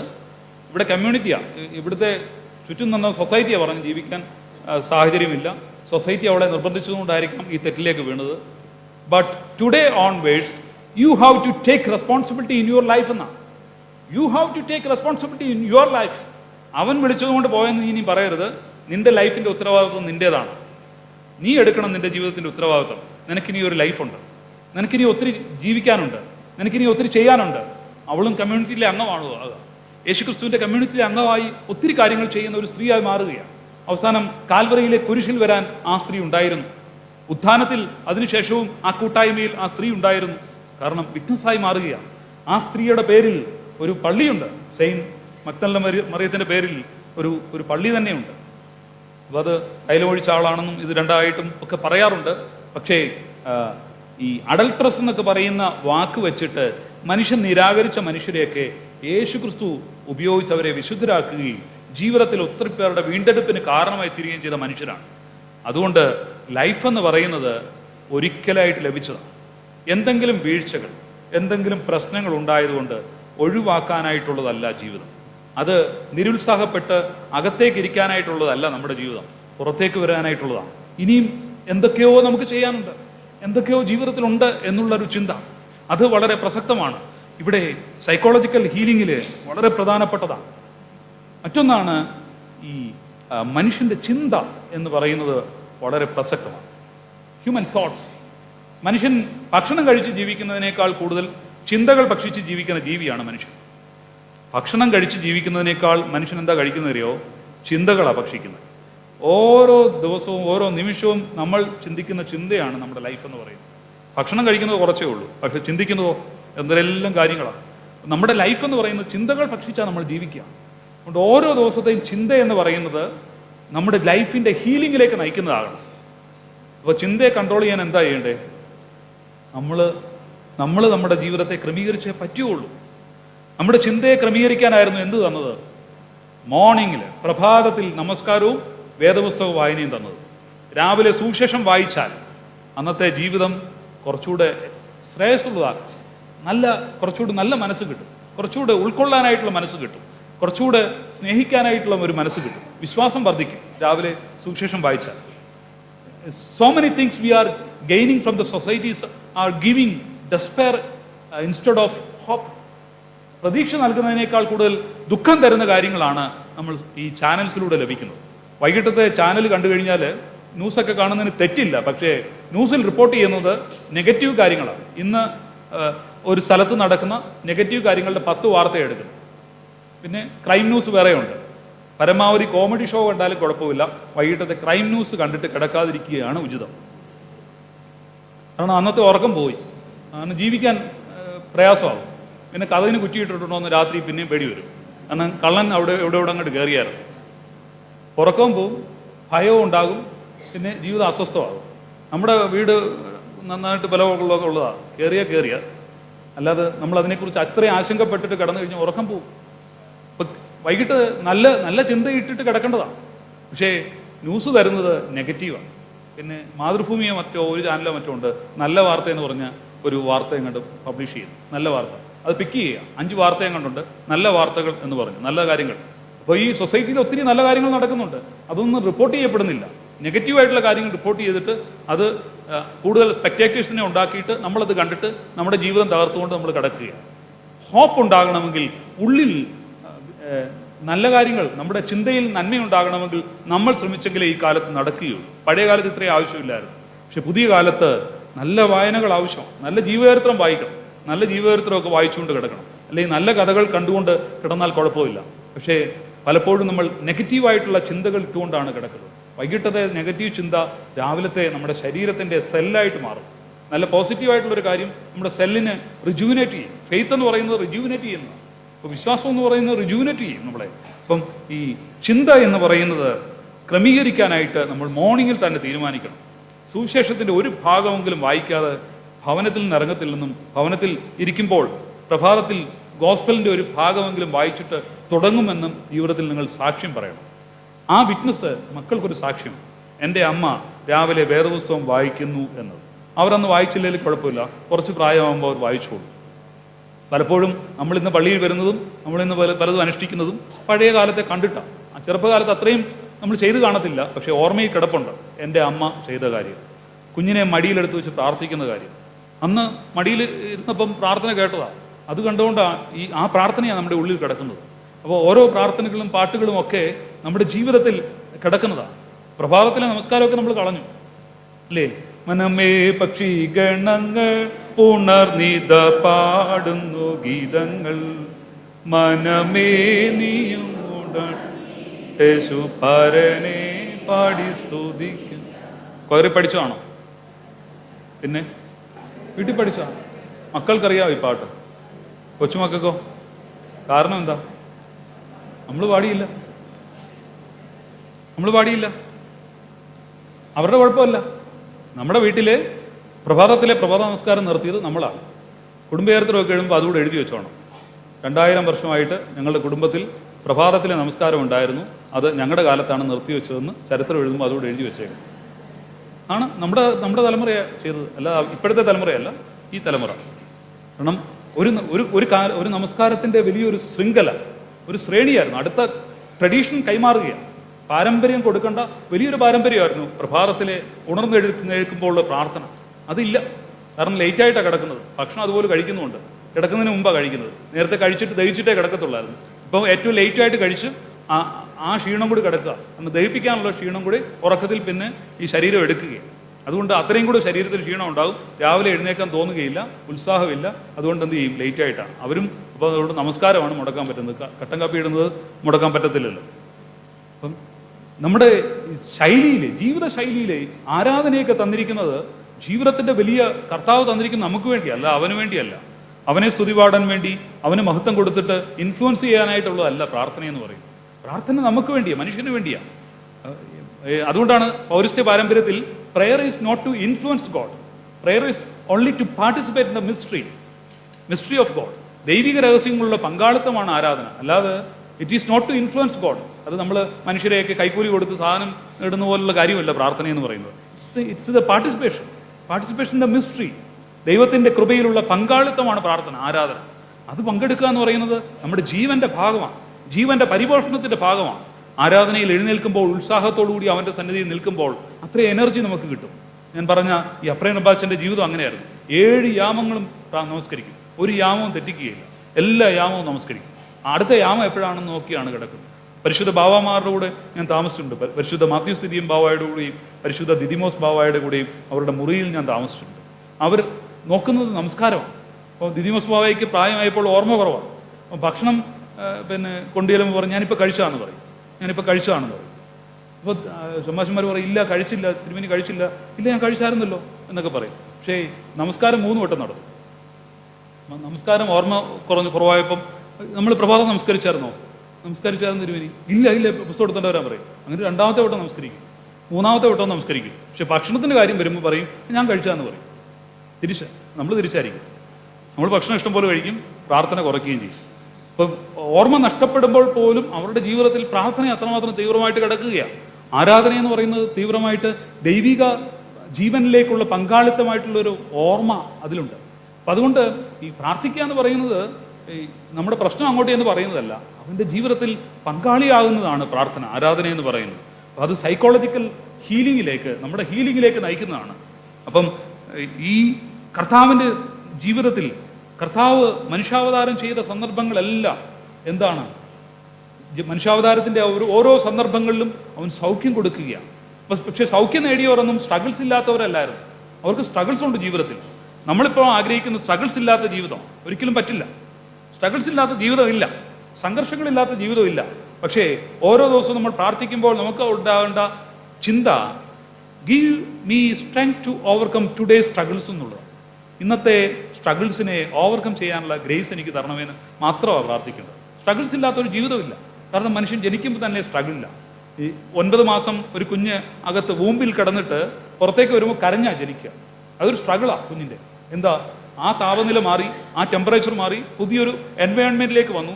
ഈ എൻവയോൺമെൻറ്റ് എനിക്ക് അത്ര പറ്റുന്നതല്ലെന്ന് തോന്നി. കാരണം ആംബ്ലിക്കൽ കോഡ് മുറിച്ച് കളഞ്ഞ് പുറത്തേക്ക് വരുമ്പോൾ പിന്നെ ഒരു സ്ട്രഗിളില്ല. ആ സ്ട്രഗിൾ അങ്ങോട്ട് വർദ്ധിച്ചു കഴിഞ്ഞ് കുറച്ച് കഴിയുമ്പോൾ പിന്നെ കിടന്ന് കരയുമ്പോൾ അമ്മ എന്ത് ചെയ്യും? അമ്മ എടുത്ത് നെഞ്ചോട് ചേർക്കുമ്പോൾ കരച്ചിലടക്കും. നെഞ്ചോട് ചേർക്കുമ്പോൾ കരച്ചിലടക്കുന്നത് എന്താ? അമ്മയുടെ ഫേസ് ഇങ്ങനെ നോക്കിയിട്ടാണോ? പിന്നെ എങ്ങനെ മനസ്സിലായി? ആ ഒരു ഋതമുണ്ട്, അമ്മയുടെ ഉള്ളിൽ കിടന്നപ്പോൾ ഒരു ഋതമുണ്ട്. അത് 9 മാസം ഫീൽ ചെയ്തതാണ്. ഏറ്റവും കംഫർട്ടായിട്ടുള്ള സ്പേസ് ഇതാന്ന് തോന്നിയത് കൊണ്ട് കരച്ചിലടക്കുന്നതാണ്. അതുകൊണ്ട് മറ്റാരും എടുത്തിട്ട് കരച്ചിലടക്കാത്തത് അമ്മ നെഞ്ചോട് ചേർക്കുമ്പോൾ ആ ഋതം മനസ്സിലാകുമ്പോൾ ഓ ഇവിടെയായിരുന്നു ഞാൻ കിടക്കേണ്ടത് എന്നുള്ളൊരു ചിന്ത വെച്ചിട്ടാണ് കരച്ചിലടക്കുന്നത്. കുറച്ച് കഴിഞ്ഞ് ഒരു 4 വയസ്സൊക്കെ അല്ലെങ്കിൽ 3.5 വയസ്സൊക്കെ ആകുമ്പോഴത്തേനും ഇതിനെ വേറൊരു സ്ട്രഗിളിലേക്ക് വിടുകയാണ്. കൊച്ചു സ്കൂളിലേക്ക് കൊണ്ട് വിടുമ്പോൾ അപ്പോൾ ആ കുഞ്ഞ് വിചാരിക്കും ഇതെന്തൊരു ക്രൂരതയാണ് അമ്മ എന്നെ കാണിക്കുന്നത്, എന്നെ ഇവിടെ ഇട്ടിട്ട് അമ്മ പോയി. പക്ഷെ അമ്മ കുഞ്ഞ് കരയുന്നത് കാണുന്നുണ്ട്, അമ്മയ്ക്കും ചെറിയ സ്ട്രഗിളുണ്ട്, കുഞ്ഞിനും ചെറിയ സ്ട്രഗിളുണ്ട്. കാരണം എന്നാ, വളർച്ചയ്ക്ക് അത് ആവശ്യം. ഈ അമ്മയുടെ ഭാഗമല്ല ഈ കുഞ്ഞെന്ന് ബോധ്യമാകുന്ന ഒരു തലമാണ് അങ്ങോട്ട് അകറ്റി വിടും. അങ്ങോട്ട് അകറ്റി വിട്ടിട്ട് ഒരു 12 വയസ്സാകുമ്പോഴത്തേനും പിന്നെ പറയും അച്ഛന്മാരുടെ ഒക്കെ അടുക്കലൊന്നും പറയുന്ന പരാതിയാണ്. പക്ഷേ 7ാം ക്ലാസ് വരെ എല്ലാം പറഞ്ഞാൽ അനുസരിക്കുമായിരുന്നു. ഇപ്പം ഒന്ന് പറഞ്ഞാൽ രണ്ടിങ്ങോട്ട് പറയും. പോസിറ്റീവാണോ നെഗറ്റീവാണോ? വളരെ പോസിറ്റീവാണ്. കാരണം 2 പറയുന്നതിന് കാരണം എന്നാ, ബുദ്ധി വളരെ ആക്റ്റീവായെന്നുള്ളതാണ്. ഇതുവരെ അമ്മ പറയുന്നതേ അനുസരിക്കത്തുള്ളായിരുന്നു. പക്ഷെ ഇപ്പം കുഞ്ഞിന് ബുദ്ധിയുണ്ട്, 2 കാര്യങ്ങൾ ഇങ്ങോട്ട് പറയും. അപ്പോൾ അതിൽ ഓപ്ഷൻസ് ഏതാണെന്ന് അവൻ തീരുമാനിക്കണം. ഇത് നമ്മൾ മാത്രമല്ല, കർത്താവും പറഞ്ഞതാണ് ദേവാലയത്തിൽ കൊണ്ടുപോയപ്പോഴേ. കാരണം 12 വയസ്സായപ്പോൾ അമ്മയ്ക്കുള്ള ആഗ്രഹം കൂടെ നിൽക്കണമെന്നാണ്. പക്ഷെ മകൻ പറഞ്ഞു അല്ല, ഞാൻ എൻ്റെ പിതാവിൻ്റെ ആലയത്തിലാണ് നിൽക്കേണ്ടത്. സ്വന്തം തീരുമാനം പറയുക. അതൊരു സ്ട്രഗിള്. അതുവരെ ഈ കുഞ്ഞിനുള്ള സ്ട്രഗിളായിരുന്നു, കാരണം ഈ അമ്മയെ നകന്നു പോകുന്നത്. അത് കഴിഞ്ഞപ്പോൾ സ്ട്രഗിൾ ആർക്കായി? പിന്നെ പേരൻറ്റിങ് സ്ട്രഗിളാണ്. ടീനേജ് ആയപ്പോൾ കഴിഞ്ഞപ്പോൾ പേരൻസിനാണ് കൂടുതൽ സ്ട്രഗിൾ എന്ന് പറയുന്നത്. ഓരോ കാലഘട്ടത്തിലും സ്ട്രഗിൾസ് ഉണ്ട്. പക്ഷെ ആ സ്ട്രഗിൾസിനെ വളരെ പോസിറ്റീവായിട്ട് അഡ്രസ്സ് ചെയ്യുകയും ഒരു ഫുട്ബോൾ കളിക്കുന്ന തരത്തിൽ ഒരു ആകാംക്ഷയോടുകൂടി ഉത്സാഹത്തോടുകൂടി അതിനെ ഏറ്റെടുക്കുകയും ചെയ്യുമ്പോഴാണ് നമ്മുടെ കുടുംബജീവിതത്തിൽ പ്രസക്തമാകുന്നത്. അപ്പോൾ സൈക്കോളജിക്കൽ ഹീലിംഗ് എന്ന് പറയുന്നത് സ്ട്രഗിൾസ് ഇല്ലാത്തതല്ല.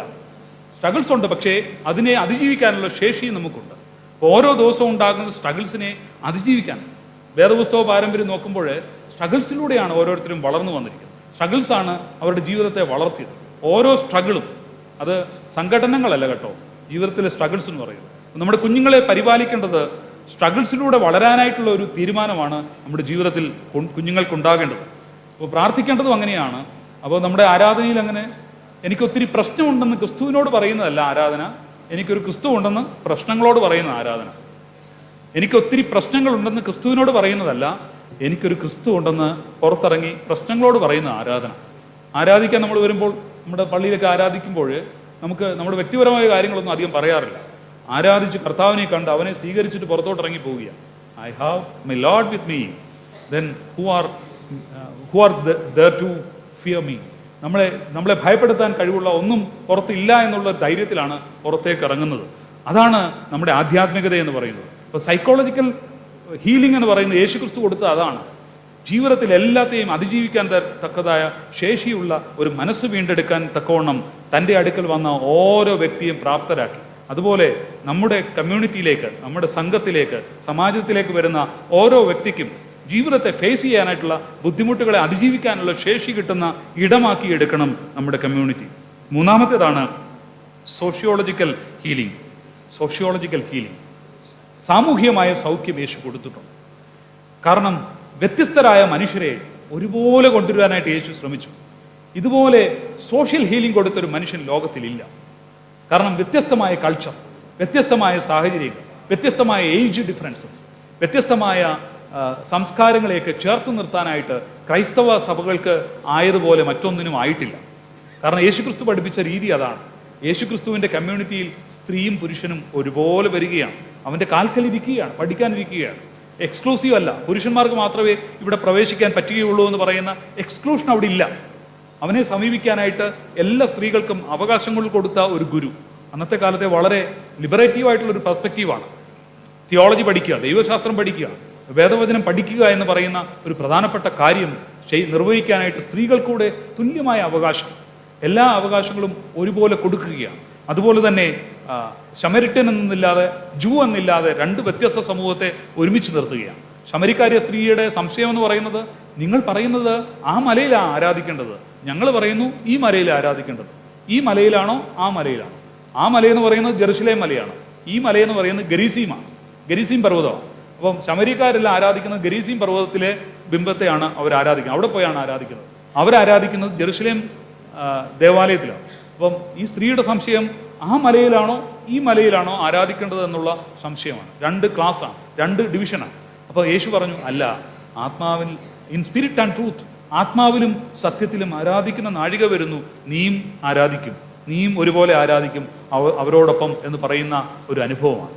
എക്സ്ക്ലൂഷൻ ഒഴിവാക്കിയിട്ട് ഇൻക്ലൂസീവ് ആകുക. നമ്മുടെ ജീവിതത്തിൽ ഇൻക്ലൂസീവ് ആകാനായിട്ട് നമുക്ക് സാധിക്കണം. ഏത് തരത്തിലുള്ള മനുഷ്യരെ കണ്ടാലും അവരെ ഇൻക്ലൂഡ് ചെയ്യാനായിട്ടുള്ള ഒരു മനസ്സ്. We are in a web of life. നമ്മൾ മാത്രമേ രക്ഷപ്പെടുത്തത്തുള്ളൂ എന്നുള്ള ചിന്തയൊന്നും ഓർത്തഡോക്സ് സഭ ഒരിക്കലും പഠിപ്പിക്കുന്നില്ല കേട്ടോ. ഓർത്തഡോക്സ് സഭ പഠിപ്പിക്കുന്നത് ഇൻഡിവിജ്വൽ സാൽവേഷൻ അല്ല, corporate salvation for the whole community. പക്ഷേ നമ്മുടെ വിശുദ്ധ കുർബാന എന്ന് പറയുന്നത് ഫോർ ദ ഹോൾ ക്രിയേഷൻ, എല്ലാ സൃഷ്ടിക്ക് വേണ്ടി മോചനം യാചിക്കുന്നു എന്നാണ് നമ്മൾ വിശുദ്ധ കുർബാനയിൽ പ്രാർത്ഥിക്കുന്നത്. എല്ലാ മാനവർക്ക് വേണ്ടിയാണ് പ്രാർത്ഥിക്കുന്നത്. സർവ്വജനത്തിനും ഉണ്ടാകാനുള്ള മഹാസന്തോഷം എന്ന് പറഞ്ഞാണ് യേശുവിൻ്റെ ജനനം. യേശുവിൻ്റെ മരണവും ഉത്ഥാനവും എല്ലാം സർവ്വജനത്തിന് വേണ്ടിയാണ്, അല്ലാതെ എക്സ്ക്ലൂസീവായിട്ടുള്ള ഒരു കമ്മ്യൂണിറ്റിക്ക് വേണ്ടിയല്ല. നമ്മൾ ഇവിടെ നിന്ന് അകത്തു നിന്ന് പ്രാർത്ഥിക്കുമ്പോഴും we have to include every persons. Inclusive ആകാനായിട്ട് നമ്മൾ പഠിക്കണം.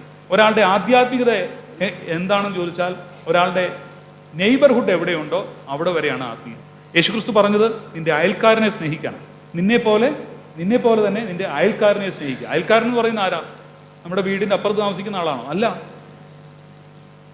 കർത്താവിന്റെ അടുക്കൽ വന്ന് ഒരാൾ ചോദിച്ചു, ഹു ഇസ് മൈ നെയ്ബർ, എൻ്റെ സ്നേഹിതൻ ആരാണെന്ന് ചോദിച്ചു. അപ്പം എന്താ ഉത്തരം പറഞ്ഞു?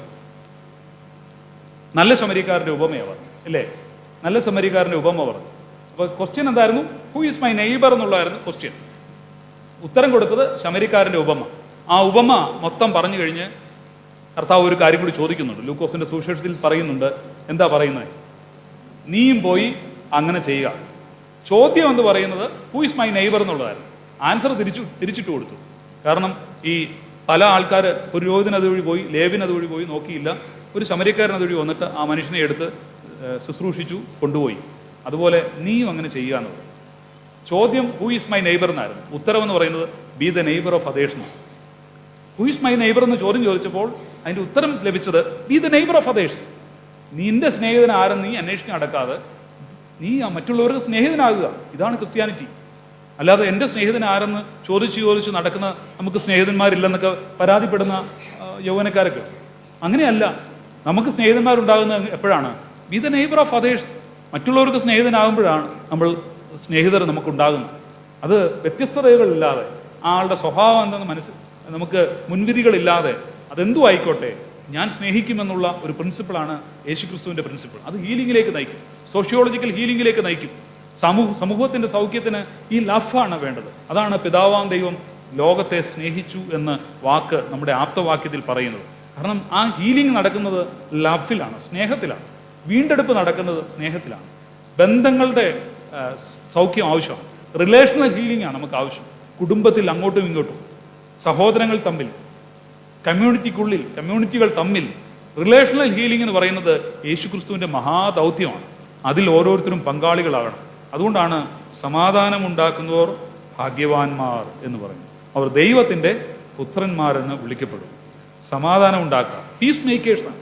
അത് എന്ത് തരത്തിലും. അതാണ് വലിയ വലിയ പ്രശ്നങ്ങളൊക്കെ ഉണ്ടാകുമ്പോൾ കൈപിടിപ്പിക്കാനായിട്ട് ക്രിസ്ത്യാനികളെ ഉപയോഗിക്കുമായിരുന്നു. അവർ എന്ന് പറയുമായിരുന്നു, സാരമില്ല മകനെ, സാരമില്ല, നമുക്ക് ഒരുമിച്ചിരിക്കാം, സംസാരിക്കാം, ഇതൊക്കെ പ്രശ്നം പരിഹരിക്കാനുള്ളതല്ലേ. അങ്ങനെയുള്ള സ്പിരിറ്റുള്ള മനുഷ്യർ നമുക്കിന്ന് ഉണ്ടോ? നമ്മുടെ കമ്മ്യൂണിറ്റിയിലുണ്ടോ? ഉണ്ടാവണം. അങ്ങനെയുള്ള സ്ത്രീകളും പുരുഷന്മാരും ഒക്കെ നമ്മുടെ കമ്മ്യൂണിറ്റിയിൽ ഉണ്ടാകണം. വലിയ വലിയ പ്രശ്നങ്ങൾ ഉണ്ടാകുമ്പോൾ കൈപിടിപ്പിച്ചു സംസാരിപ്പിക്കാൻ പറ്റുന്ന മനുഷ്യർ. ചിലപ്പോൾ വലിയ വഴക്കുണ്ടാകുമ്പോൾ ഈ പഴയകാലത്തെ അച്ഛന്മാരൊന്നും അന്നേരം കൈപിടിപ്പിക്കാനൊന്നും പോവുകയില്ല. നല്ല വഴക്കുണ്ടായി നിൽക്കുമ്പോൾ കൈപിടിപ്പിക്കാൻ നോക്കി കഴിഞ്ഞാൽ കൈപിടിച്ചാൽ ശരിയാകത്തില്ല. നീ വീട്ടിൽ പോകാൻ പറയും. നീ വീട്ടിൽ പോകും. എന്നിട്ട് മറ്റവനോട് പറയും നീയും വീട്ടിൽ പോകും. ഇപ്പോൾ സംസാരിക്കാതെ, ഇപ്പോൾ ദേഷ്യപ്പെട്ട് നിൽക്കുന്ന സമയമാണ്, നീ വീട്ടിൽ പോകാൻ പറയും.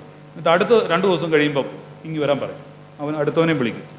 നീ കഴിഞ്ഞ ദിവസം എന്താ സംസാരിച്ച്, നിങ്ങൾ തമ്മിൽ നിന്ന് സംസാരിച്ചിട്ട് ഒന്ന് പ്രാർത്ഥിച്ച് കരമൊന്ന് പിടിക്കാൻ.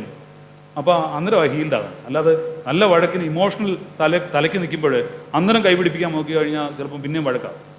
അതുകൊണ്ട് ഈ ബുദ്ധിപൂർവ്വം ഈ റിലേഷണൽ ഹീലിംഗ് എന്ന് പറയുന്നത് ക്രൈസ്തവ സഭയുടെ ധർമ്മമാണ്, നമ്മുടെ ദൗത്യമാണ്. അപ്പം രമ്യപ്പെടുത്താനായിട്ട് ഭയങ്കര ഇമോഷണൽ ഡിസ്റ്റർബൻസിൽ ഇരിക്കുന്ന സമയത്ത് നടക്കത്തില്ല. അത് കഴിഞ്ഞ് നമ്മൾ ശ്രമിക്കണം. നമ്മൾ രണ്ടുപേരെയും കൂടെ ഒരുമിപ്പിച്ച് വിളിച്ച് ഒന്ന് സംസാരിപ്പിക്കാനായിട്ടുള്ള ശേഷിയുള്ള അമ്മമാരുണ്ടാകണം നമ്മുടെ കമ്മ്യൂണിറ്റി. അങ്ങനെയുള്ള സുഹൃത്തുക്കൾ നമുക്കുണ്ടാവണം. അങ്ങനെയുള്ള സുഹൃത്തുക്കളൊക്കെ ഉണ്ടെങ്കിൽ പല പ്രശ്നങ്ങളും അവിടെ തീരും. റിലേഷണൽ ഹീലിംഗ് എന്ന് പറയുന്നത് ക്രൈസ്തവ സഭയുടെ ദൗത്യമാണ്, സൊസൈറ്റിക്ക് ആവശ്യമാണ്.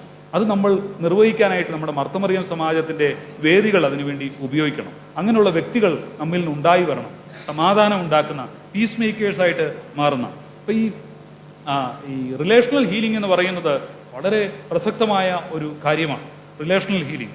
അപ്പം അതിൽ നമ്മുടെ ബന്ധങ്ങളുടെ സൗഖ്യം ആവശ്യമാണ്. യേശുക്രിസ്തു ബന്ധങ്ങൾക്ക് സൗഖ്യം കൊടുക്കുക.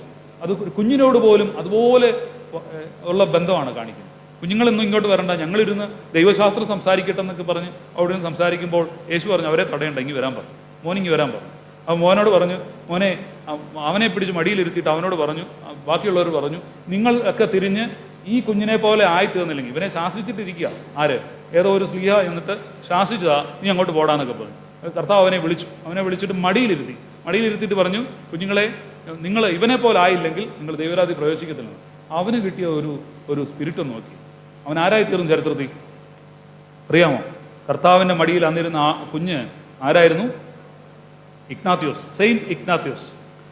ആദിമസഭയിലെ മാർട്ടിയറായി തീർന്ന, കർത്താവിന് വേണ്ടി സിംഹക്കുഴിയിൽ വീണ ഇഗ്നാത്യോസ് ആണ് ഈ കർത്താവിൻ്റെ മടിയിലിരുന്ന കുഞ്ഞ്. നമ്മൾ ഒഴിവാക്കുന്ന പലരെയും യേശു ക്രിസ്തു മടിയിലിരുത്തും, ചേർത്ത് നിർത്തും. അവരൊക്കെ ആരായി തീർന്നു? വിറ്റ്നസ്സായി തീർന്നു.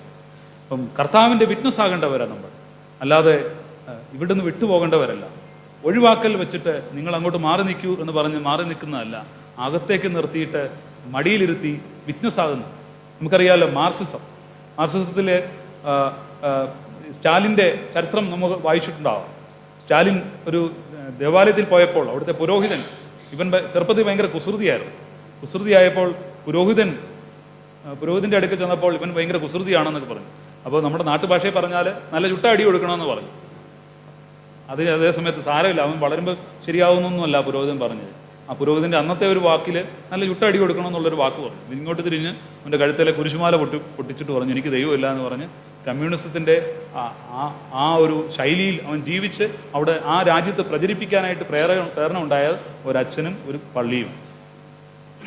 പലപ്പോഴും സൊസൈറ്റിയിൽ ശിഥിലീകരണം ഉണ്ടാകാനായിട്ട് മതങ്ങൾക്ക് അല്ലെങ്കിൽ ദേവാലയങ്ങൾക്ക് സാധ്യതയായിട്ടുണ്ട് പലപ്പോഴും. അതുകൊണ്ട് നമ്മുടെ ദേവാലയവും നമ്മുടെ സംഘവും ഒക്കെ ഈ ശിഥിലീകരണത്തിൻ്റെ അല്ല, പുതിയ ബന്ധങ്ങൾ സാക്ഷിക്കുന്ന, അത് പുതിയ വ്യക്തികൾ രൂപപ്പെടുന്ന ഇടമായി മാറണമെങ്കിൽ നമ്മൾ സോഷ്യോളജിക്കൽ ഹീലിങ്ങിലേക്ക് പ്രസക്തി കൊടുക്കണം.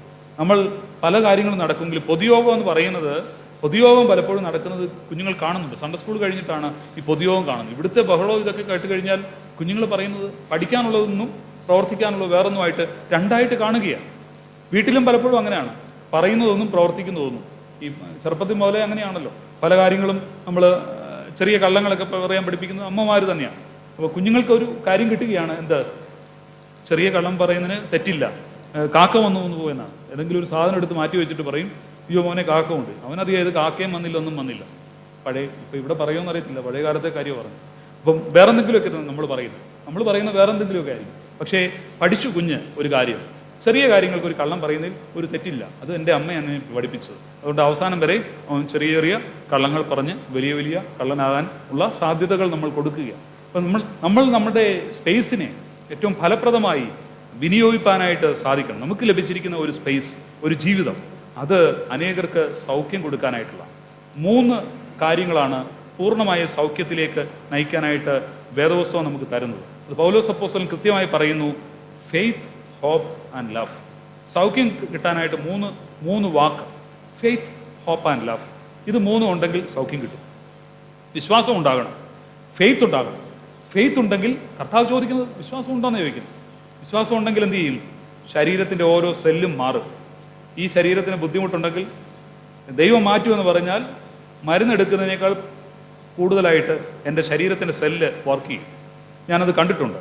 എൻ്റെ കൂടെ അന്ന് ചികിത്സയിലുണ്ടായിരുന്ന ഒരു ചിന്നമ്മ എന്ന് പറഞ്ഞ ആൻറ്റിയുടെ യൂട്രസ്, ഓവറി, സ്റ്റൊമക്കിൻ്റെ ഒരു പാർട്ട് എല്ലാം ക്യാൻസർ ബാധിച്ചിട്ട് എല്ലാം റിമൂവ് ചെയ്തു. ഭയങ്കരമായിട്ട് തീവ്രമായിട്ട് ഒരു 3.5 വർഷത്തെ കഠിനമായ ചികിത്സയാണ്. ഒത്തിരി ബുദ്ധിമുട്ടുകൾ അനുഭവിച്ചു. പക്ഷേ കുഞ്ഞിന് 3 വയസ്സേ ഉള്ളൂ.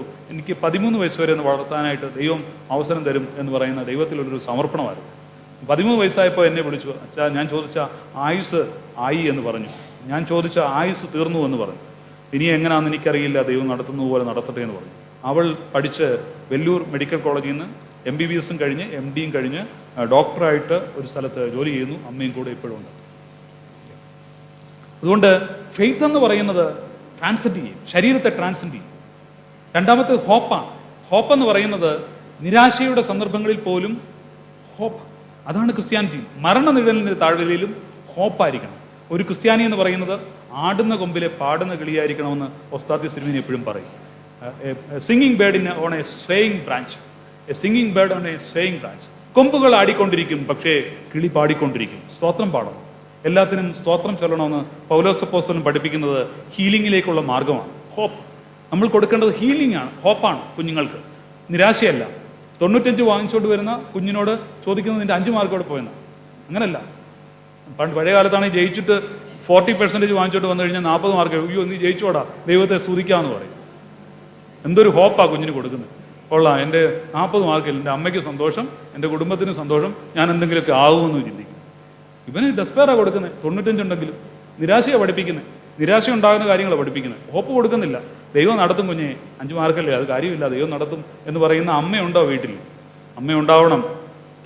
5 മാർക്കിന് കുഴപ്പമില്ല, ദൈവമാണ് ഹോപ്പ്, ദൈവമാണ് നടത്തുന്നത്. ദൈവത്തിന് സ്തുതി അർപ്പിച്ചുകൊണ്ട് ജീവിക്കുക, ദൈവം നടത്തുമെന്ന് പറയുന്ന ഹോപ്പ്. ആ ഹോപ്പിലാണ് ഇവിടെ വന്ന് ജീവിക്കുന്നത്. പഴയ കാലത്ത് എന്തെങ്കിലും തന്നു കിട്ടോ? ബാങ്ക് ബാലൻസ് വല്ലതും തന്നായിരുന്നു പൂനെ പോകാൻ? ഒന്നുമില്ലായിരുന്നു.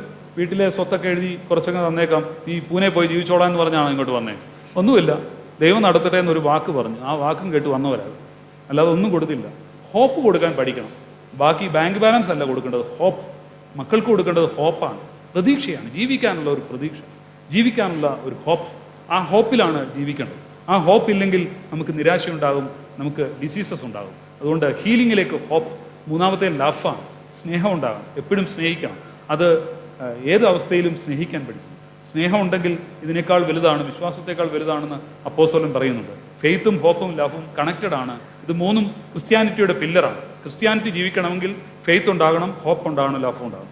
ഏതെങ്കിലും ഒരു തൂണ് വീണാൽ മറ്റേ തൂണും വീഴും. ഫെയ്ത്ത് വീണിട്ട് ഹോപ്പ് ഉണ്ടെന്ന് പറയരുത്, ഹോപ്പ് വീണിട്ട് ഫെയ്ത്ത് ഉണ്ടെന്ന് പറയരുത്. വിശ്വാസം ഉണ്ടെങ്കിൽ ഹോപ്പും ഉണ്ട്.